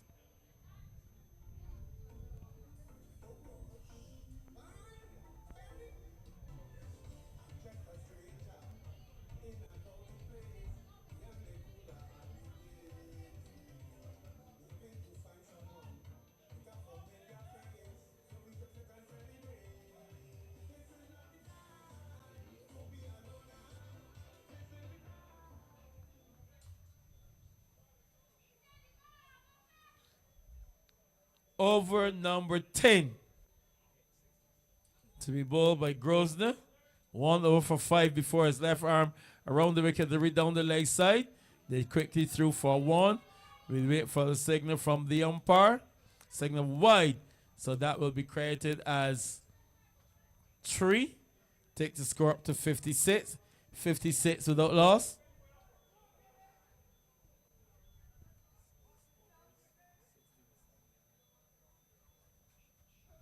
$56 without loss. 96 required from 47 balls. That asking rate is a big asking rate. The defending champions playing for all their worth. Over the wicket comes Grosvenor to the left-handed Gittins. Revised target 152. Required rate 12.39. Griffith face up to Grosvenor. Deliver again down the leg side. They get another easy single. We wait for the single wide. That will credit as 3. So they go up to make it 60. So there yet again, Eagard has 7 runs already in the over already with the addition of the wides. So the batsman really neck and neck, just a boundary now will get them close in touch, in tune with the asking rate.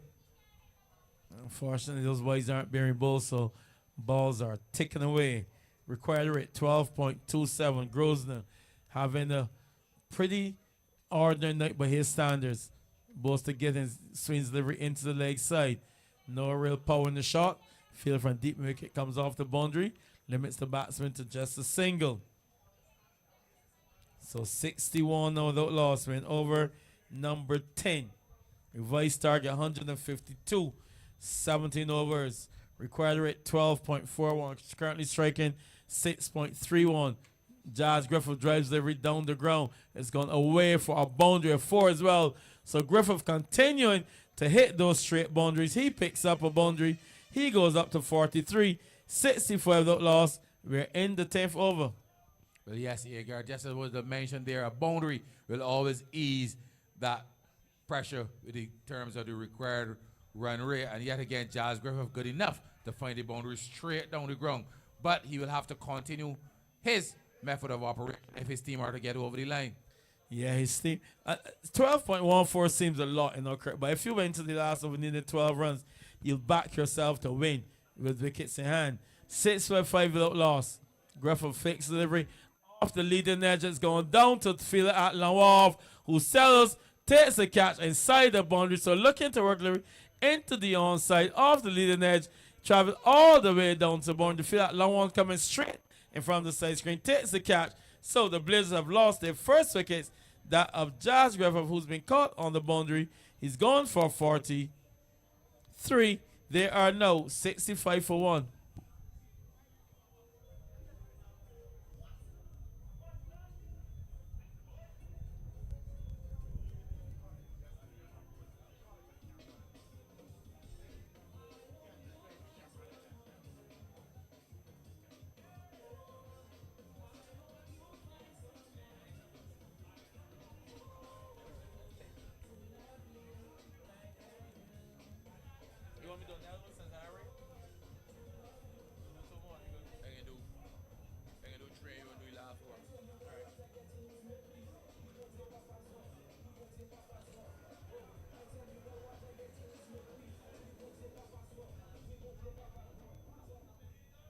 The new batsman is Nehemiah Boland, a man who was the record for the most sixes in the innings in the competition when he would have made that wonderful 100 yard. But he will have to replicate that innings and do a little bit more, as his team currently require 87 runs from 42 deliveries. The required run rate really getting up into that 13 runs and over area. And if there's one man that can really bring that back down to manageable proportions, is this young man, Nehemiah Boland. Well, his team will need him. Kurt, we got to come up with a question. We have a voucher to give away. Comments to Body Bliss. I already asked the question. How many tanks did the lady from Body Bliss lose for the duration of this tournament so far? You have the question. How many tanks did Body Bliss lose in this tournament? Sorry, Donna. Delivery down the leg side. The batsman is attempting to whip down to the fine leg regional. Wait for the signal from the umpire. Wide called by the umpires. This should really help. The scoring rate has the score up to 68. 68 for 1. They require 84 from 41. Deliveries, 84 from 41. Boland will come in to strike. Man with 100 already in this tournament. Can he get his team over the line? He waits. This one is driven powerfully down to the left of the man at long off. So he opens his innings, Yard, with a lovely drive to the right of the man at long off and into the boundary. So Boland opens his account with a boundary. So good start by the young man as he scored quickly up to 72 for 1. We're in over number 11. Seems to be picking up from where he left off, Boland. I missed that in this Kurt, but you were here and you told me about it, and I trust your judgment as a cricket commentating analyst. And if you said to me it was special, I believe it was. And from that shot alone, you can see this little young man has a lot to offer. 72 for 1, young Nehemiah Boland. People believe it will be unlucky not to make the bar of this team. There's a loud appeal as the delivery is angled into the pass, gone down to the fine leg region. I'll wait for the signal from the umpire, like by signal by the umpire. So I can assure you one more that the score takes it quickly up to 73. 73 for 1. The target now 79 from 39 deliveries. As a delivery down into the point region, they've gone for 2. They will get them quite easily too. So add 2 more to the score here, so some impetus now being added to the batting here. 75 for 1. They know the target. The current run rate 7.03. The required run rate 12.16. The required 77 from 38 deliveries. As the batsman Giddens waits on Gary Austin. Something not quite with the run up. He aborts his run. 77 required from 38 deliveries. Target of 152 from 70 overs. A delivered side the all stop. Wait for the signal from the umpire. There's none forthcoming. A dot delivery. A dot delivery at this stage is like gold dust. 75 for 1. We're over number 11. The target is 152 from 17 overs. They require 77 from 37. A delivery which is driven down the ground, down too long on. There's a fielder at home who sends his left-handed return up to the keeper's end. Wicketkeeper Ashley Nurse will take it to close out over number 11 in pursuit of a target of 152 in 17 overs. The Blazers team, 76 for 1.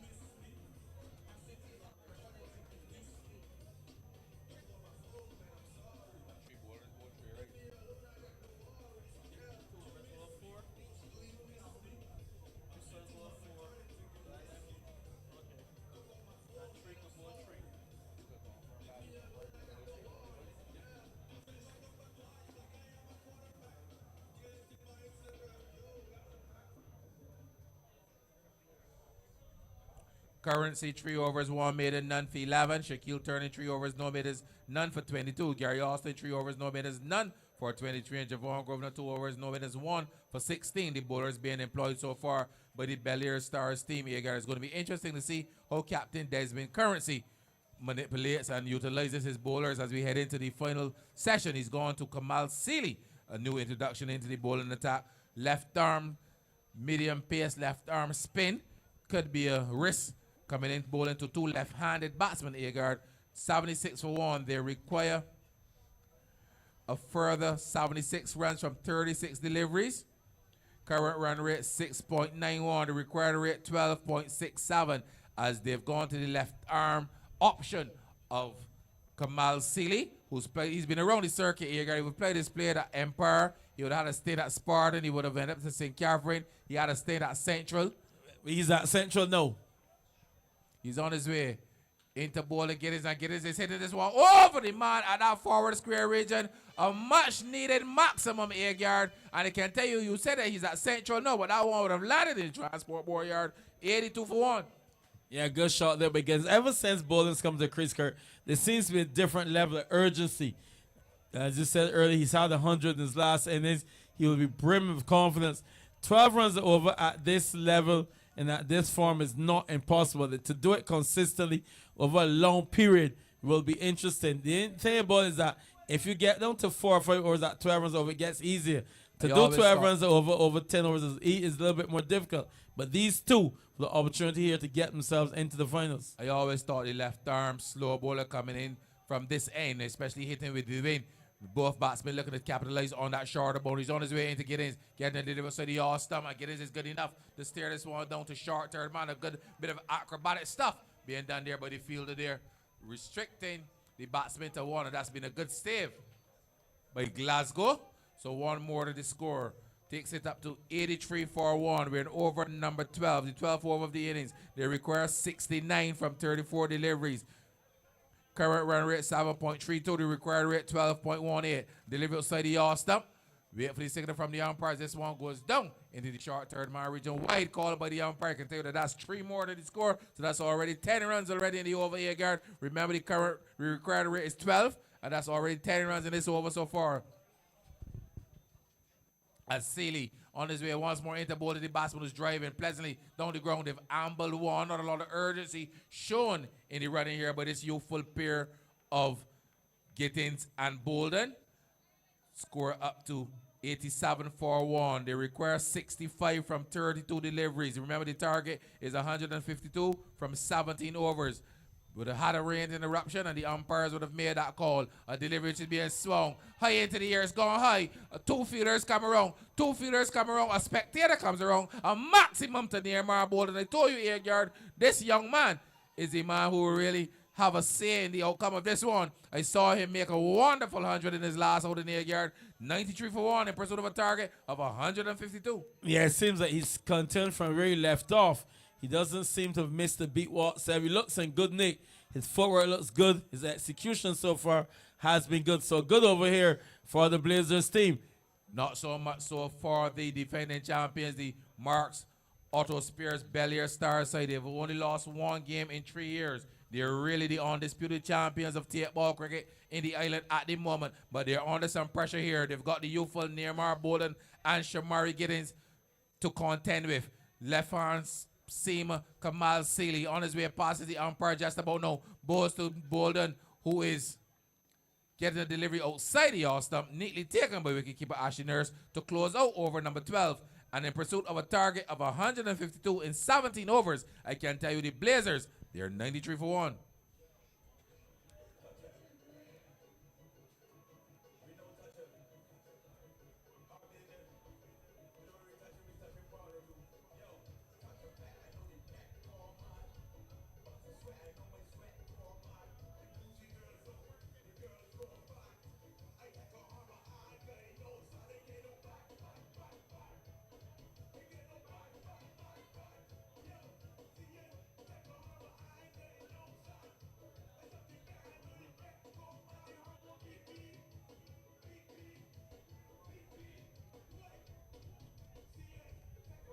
The batsman dismissed Giles Griffith 43 from 37. He leave with a struck 3 fours and 4 massive sixes before he was caught by Kadeem Allen off the ball of Javon Grosvenor.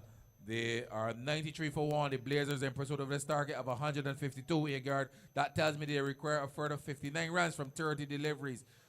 The required run rate now down to 11. And the current run rate 7.75 as the bowler on his way into bowling bats. But this one has gone high. It's gone high, but it's not going really far. It's 1, 2, 3. Fielders come in, and the fielder settles and takes the catch. I can tell you that is a magnificent catch under the circumstances. Currency comes in the man rather quickly in and takes that catch. 93 for 1 quickly becomes 93 for 2, and the important wicket of Shamari Giddens goes caught, trying to clear the boundary yet again. 93 for 1 becomes 93 for 2 yard. Yeah, all catches under the lights are very difficult. That catch was taken very easy. It went more height than distance. As the 3 replay fielders came up there, yard, and you can see the 3 fielders coming in to settle onto that one, and a neat catch taken there by the man Currency coming in. Once more, we can see the replay coming up. A slower delivery, and there's the batsman leaning backward trying to get underneath that one. It's gone high into the air. You can see the 1, 2, 3 fielders coming around, all in close proximity. And in the end, the man Currency, the captain, called well and took a brilliant catch. Yeah, good result there for the Belair Stars. Wickets are like gold dust at this stage. It means a new batsman needs to get a start. But Giddens did his part, and then he wasn't able to take it across the line. But a good catch there by Currency. The new batsman in Ian is Boyce. He had a spell today. You did say, Kurt, that he'll be called upon to do some work with the bat. Let's see what he can do here for his team, the Blazers, who have an opportunity to get themselves into that final coming up here again, ladies and gentlemen, on February the 22nd. Kurt got this one. I'm just say good night to one of my all-time favorite Kirkers, Kurt Broom. He's in the house. I haven't seen him in a long time. You can see Kurt around at night. You got to be careful, Kurt. 59 required from 29 balls. I will get back to my good friend Kurt Broom after this delivery. I always believe Kurt Broom is one of those young cricketers with a good head.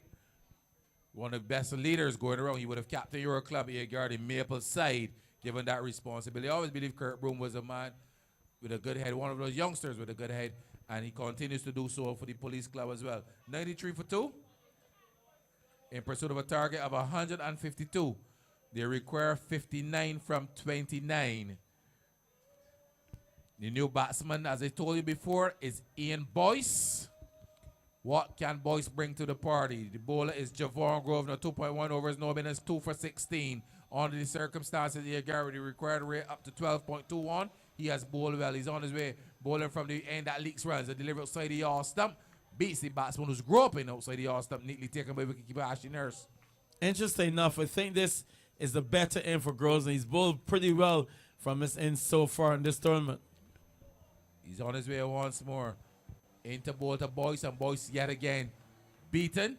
Ball this time not taken cleanly by the keeper, but no possibility of a run. 93 for 2. We're in the over number 13. It's being bowled by the man Javon Grosvenor from the northern end of the ground, end which usually leaks runs. He's on the way into ball to Boyce, and yet again Boyce beaten outside the yard stump. Some would say he played inside the line here, Gary, but that is not what the doctor requires. That's not what is recommended at this stage. 93 for 2, 59 from 26. The required run rate now up to 13.62. On his way into ball to Boyce. Boyce is driving back to the ball. I can tell you that the required run rate will continue to go up. It's now up to 14.16 with that dot delivery here, guard. Yeah, Boyce is looking to hit boundaries. He's not even gotten in his head. Off the outside portion, down to third man. Past the man at short third man. And this would run fairly close to the boundary line. I'll wait for the signal from the umpire if there's any forthcoming, but no signal coming from the umpire to close out over number 13 as I hand over to Pedro Agard to take you home. I can tell you, Agard, in pursuit of a target of 152, they require 57 runs from 24 deliveries. 95 for the Blazers in pursuit of this target of 152.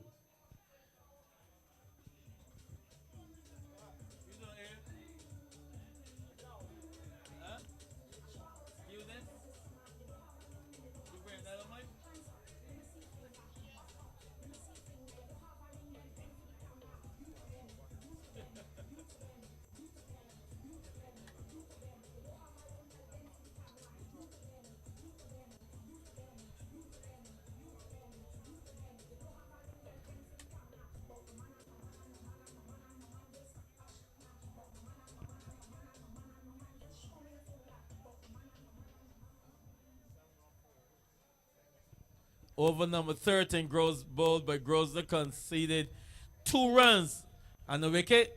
Means that the Blazers require now 14.25 runs over. 57 runs required from 24 balls. Remember, after a rain interruption, target reduced to 152 in 17 overs. Looks like it's been Kamal City, 1 over for 17 runs.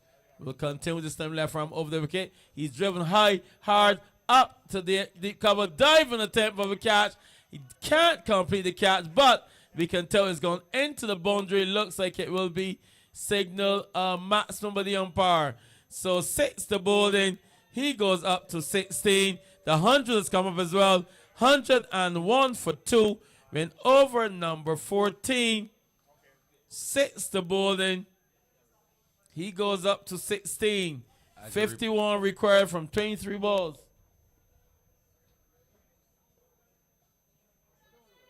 So Seeley coming in for some tap. That happens, Kurt, when you bring your mom to cricket. Saw his mom here earlier tonight. Left arm over the wicket. Again to Bolden. Driven again. This time it's gone down to third man. The field is quickly around and they can only get a single. So Boyce, who scored 2 from 5 balls, he will come into strike. Needs to get a wiggle on. Required rate 13.64. 50 runs required from 22 balls. A revised target of 152 in 17 overs. Let's say it's going to be a conversation between Nurse, the experienced Nurse, and Seeley. Grosner 3 overs, no maintenance, 2 for 18. They've lost wickets of Griffith, 43. Gittins 22. They are 95 for 2. Currency will operate now left arm around the wicket. He has in his sights Ian Boyce. Boyce gets a down the leg side, swings past the keeper, past the fielder, into the boundary. 4+2, 6 wide. So a big delivery there by the Belair Stars. The Blazers will accept the gift gleefully. 100 and I would really like to be a fly on the wall to have heard a conversation between Ashley Nurse and Kamal Silly. Fire it down the leg side. I don't think that's what Ashley told him at all. I don't think he says fire it down the leg side. 108 for 2. Seeley again to Boyce. Drives the right side of the all stump. Not taken clean by the keeper, but dot ball nevertheless. 44 required from 21 balls. Require rate 12.57. It's been hovering around that 12 runs over for the last half hour or so. Seeley again to Boyce. Drives again a miss. Ball seems to have a hole in his back. What I can tell you though is that whenever Neymar bowling gets back on strike, his next 5 deliveries are going to be crucial in this course of this run chase. I can tell you, this ball has to be credited as a free hit to Boyce. Final delivery over number 14. Hasn't hit anything. He might as well just keep going. Seeley to Boyce. Swings. Where is it going? Down to long off, and they get a single. But what it means is that Boyce will retain strike at the end of over number 14. They require 43 runs from 18 balls at a required rate of 14.33.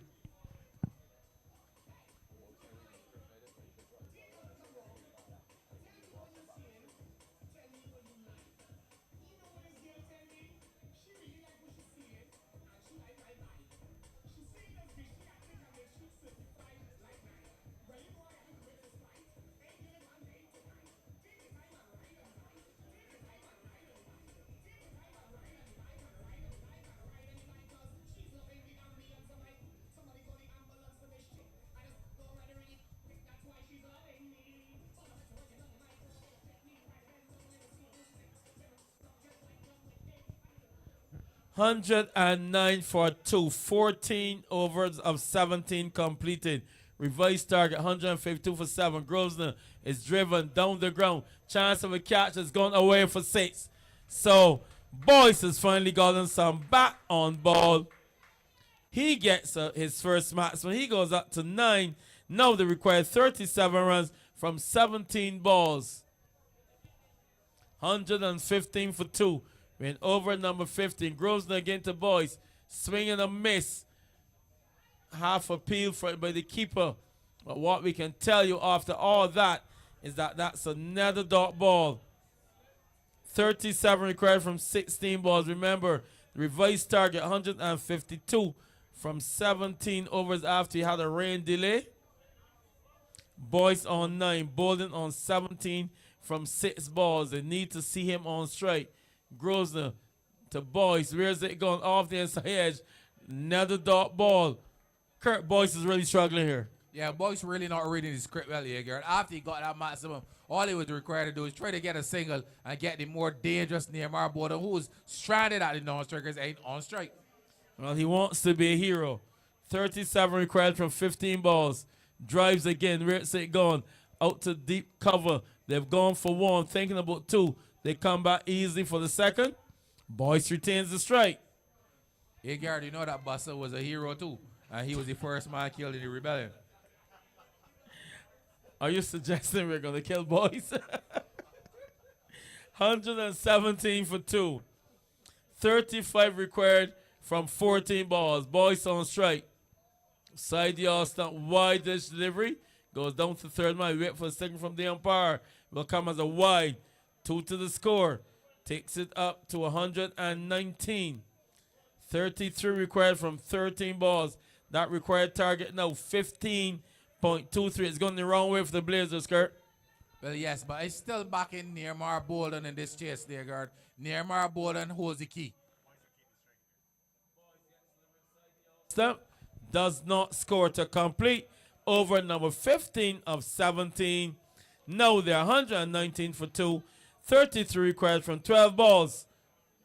And interestingly, Agar, now as we head into over 16 and 17, you know the Wise now will only count for 1 run, but the balls will be bowled over. So Nehemiah Bolden, like I told you, with a lot of work to do now, Agar. And the Blazers team now resting all of their hopes on young Nehemiah Bolden, the century maker.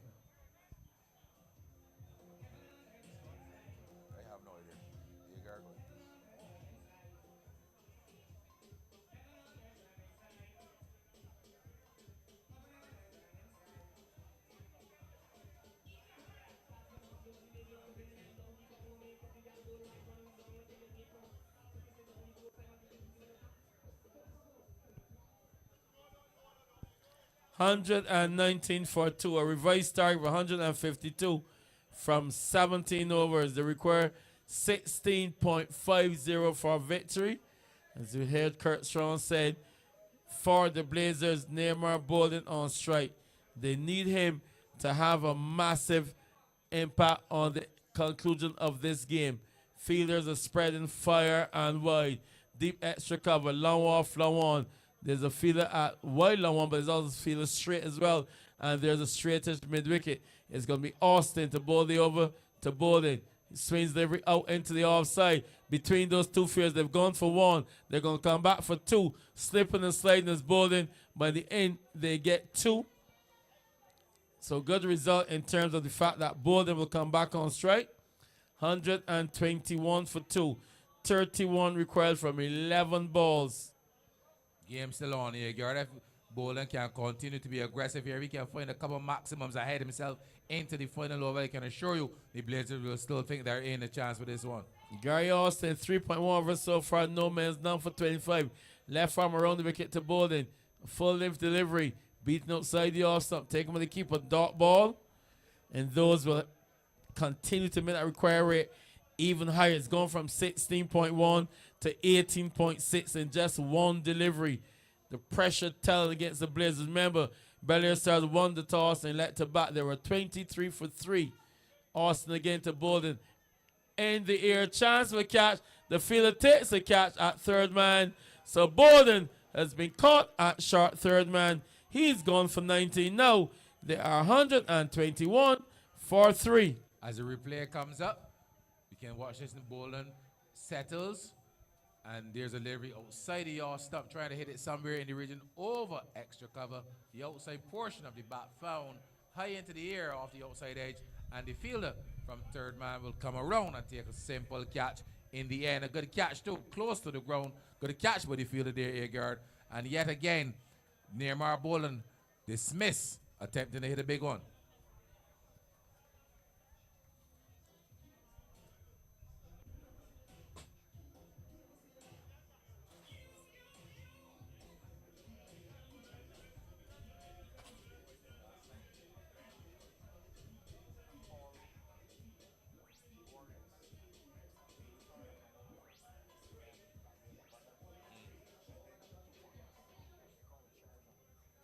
The new batsman is the diminutive Neil Brown with 31 runs required at 9 balls. And Kurt, unbelievable that requirement is jumped to 20.67. Went over number 16 of 17, revised target 152. Austin delivered side the all-stump. Wide signal by the umpire. That'll be credited as one. It will be rebowled. New batsman is Neil Brown. Brown. And things are really looking like his last name for the Blazers. Yeah, they were in this fight, I can tell you. Austin in the air up to get one bounce. They get easy single. Well, it looks like the catch has been taken. Thought it was a drop just short, but Brown has been caught on the deep wicket boundary. He has not scored. So now 122 for 4. The Blazers losing their way here. Belair Stars defending champions with one hand, 1 foot in the final scheduled for the 22nd. Short delivery, replay, and Brewer Brown getting under it, but not good enough to clear that man at the forward square boundary. And a good catch. It looks like that man Kamal Silly out there on the boundary. So Neil Brown, yet again, his dismal run in this year's tournament, this year's edition, Agar continues. Yeah, 60 runs before this in 60 matches. He has not. I think he will have another chance because even if they lose tonight, they will play the winner of the first eliminator between A&A Strikers and Youth and Experience. That game scheduled to be played here on Saturday. The new batsman will be Diego Stuart with a mountain to climb, really. 30 runs from 8 balls at a required rate of 22.50. Come if the hour, come if the man. It's a lot of work to do here for Stuart. Austin to Stuart. Drives the off the edge. Down to short. Third man can't score a dot ball. And the required rate will jump from 22.5 to 25.71 with just 1 dot delivery. Went over number 16, penultimate delivery over. Remember, it's a 17 over affair. After we have some 152 required, Stuart drives it off the outside edge. It will go closer into the boundary. Fielder can't stop it, so Stuart will get a boundary to close up over number 16. 126 for 4. So they required 26 runs, Kurt, from the final over. Well, yes. Still in with an opportunity here if they can find a couple maximums. In fact, they would need to find 4 or 5 maximums to get over the line. But still in with an opportunity. The lights are on, so the game is still on. But the Blazers don't need to be disheartened here. Remember, the winner of this one goes straight through to the finals, and the loser of this one will still have to play the winner of the eliminator.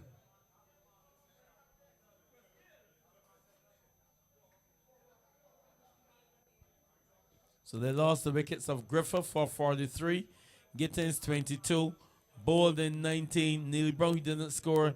Ian Boyce is there. He will be on strike, another on 11.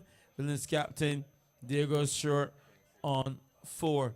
The final over looks like it will be bowled by Kamal Seeley from the northern end with 26 runs required for victory.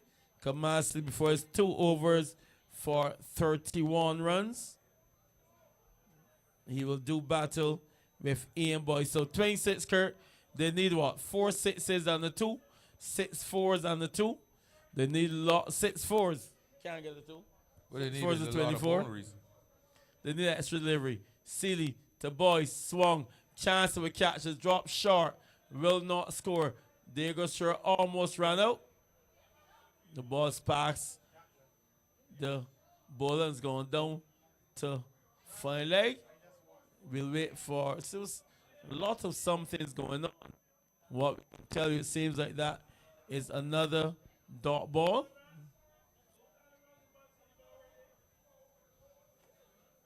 So not taking the single there, Boys. The return came in. So the assignment is clear now, Airguard. They require 26 from 5 deliveries. So they need 5 sixes. Nothing less than 5 sixes will do. 4 sixes and a 2 can still get them over the line. 4 sixes and a 2. You're lost, boy, Kurt. 31.20. Or 3 sixes and 2 There fours. goes for the hack at the former school teacher. 3 sixes and 2 4. He gonna put a twist in it now and make it even more complicated. What we know is that they need 26 from 5 balls. Kamal Seeley, left arm around the wicket. Boyce on strike. Let's see if we can get the 6. No, he can't. It goes down to long to mid off. It is Single. not a 6 nor a 4. So what I can tell you, Airguard, is that the hopes of the Blazers really Not are yet, being Kurt. Not yet, Kurt. miniature. 25 runs for 4 balls. 4 sixes gives us a super over. We need a no ball as well. No, 4 sixes 24. That'll give us a super over. So we just need 4 sixes. I think it is more easier for you to get a corner tongue bus. Well, I'm here right now. I've called a few of those at my time. Silly to short, misses. And it Also seems like bowled. he's been bowled. So short has been bowled by Seeley. He has scored 427 now for 5. As the replay comes up, we can see Kamal Seeley passing the umpire bowls a full delivery, which is inside the stumps. And there is the batsman bowl. All ends up Captain Diego Stuart. It would be fair to say at this stage, Captain, your ship is sinking. Captain, you will have to play in the qualifier number 2, because qualifier number 1, I can assure you, is firmly heading in the direction of Mark's Auto Spears Belair Stars, who seem large and in charge of this one. They require a further 25 runs from 3 deliveries, 3 legal deliveries, 127 for 5 as the bowler in Kamal Seeley, 2.3 overs, no middles, 1 for 32, going at 12.80 and over. Ball delivery which whipped into the onside, 1 bounce and a roll in to the wide long on boundary. A boundary a little too late, as that should take the score up to 131. 131 for 5. They require 21 from 2 deliveries. Seeley, although he continues to be expensive, will be a hero in this one. 2.4 overs, no middles, 1 for 36, going at 13.50. And over, they require 21 from 2. Batsman gone, Griffin 43, Shamari Giddens 22, Nearmar Bolden 19, Ian Boyce knotted on 12. Bates on Seeley, who bowls a delivery down the leg side, so Seeley still trying to give them some hope. Bowls a wide called by the umpire, so they require now 20 from 2. 20 from 2 legal deliveries. 132 for 5. Remember, the revised target was 152 off 17 overs after we had a brief rain interruption. 132 for 5. The Blazers team, 16.4 overs. Joshua Morris, this one is hit down into the backward point region for a single Agar. That is definitely not what is required. So they require now 19 from 1, which is as more distant as the distance learning from the Polytechnic. 133 for 5. They require 19 from 1. They wouldn't get it tonight, tomorrow night, or any other night. So they will be resigned to the fact that they will have to play the winner of the eliminator if they are to get into this final. A delivery downturn into the onside they've gone through for a single. So at the end of it all, Agard, in pursuit of a target of 152, which was a revised target in 17 overs, I can tell you that the Blazers, they will finish on 133 for 5. Jazz Griffin, 43. Shamari Giddens, 22. Nearmar Bolden, 19. Ian Boyce, noted on 12. Neil Brown yet again goes without scoring. Diego Stuart, 4. And Joshua Morris left unbeaten on 5. There were some 28 extras made up of some 24 wides and 4 leg buys in pursuit of a target of 152. They will finish on 133 for a 5. They will lose by some 19 runs here. And I can tell you, Agard, 18 runs, Agard. And I can tell you the difference in this one was that amazing knock by the veteran Larry Babb. Yeah, I think Larry Babb, as the score 23 came to the fore, and the fantasticness by him was the difference between the two sides. The Blazers will be disappointed. They'll go back and they'll think about where they went wrong, but what they didn't do, they weren't able to break that partnership between Babb and Groves. And in the end, that turned out to be the difference between the two teams. And in the end, the Belair Stars, defending champions, they are the first team in the finals of the 2025 NA Champions Tapeball competition. So, as we say, a pleasant good evening to all the spectators who have made their way to the ground. The only thing left to do, Agard, we would have already run through the batsmen for you. We also already run through the bowling figures. The only thing left to do will be that man of the match presentation to be done by you to that man, Larry Babb. As I say, good evening on behalf of the commentary team and the production team, Philip Hackett and his team of Anything Cricket. Let's stop on the Flash Drive Media Network. Want to say a thank you and a good evening for joining us as we just wait now to close off with the presentation of the Man of the Match Award.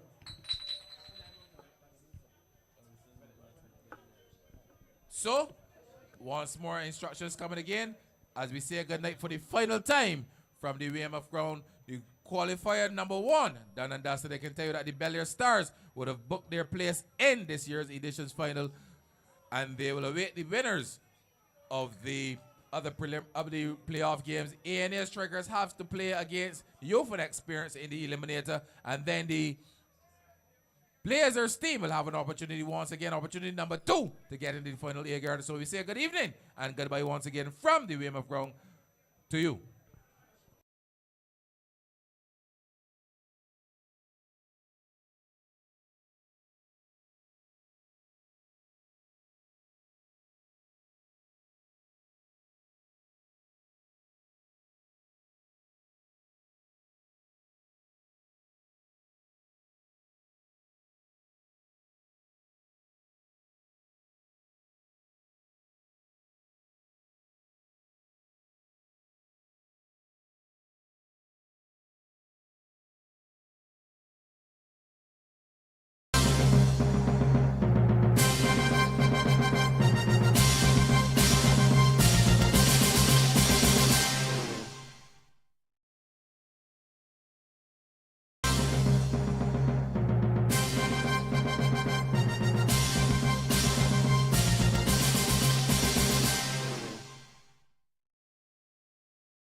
Yeah.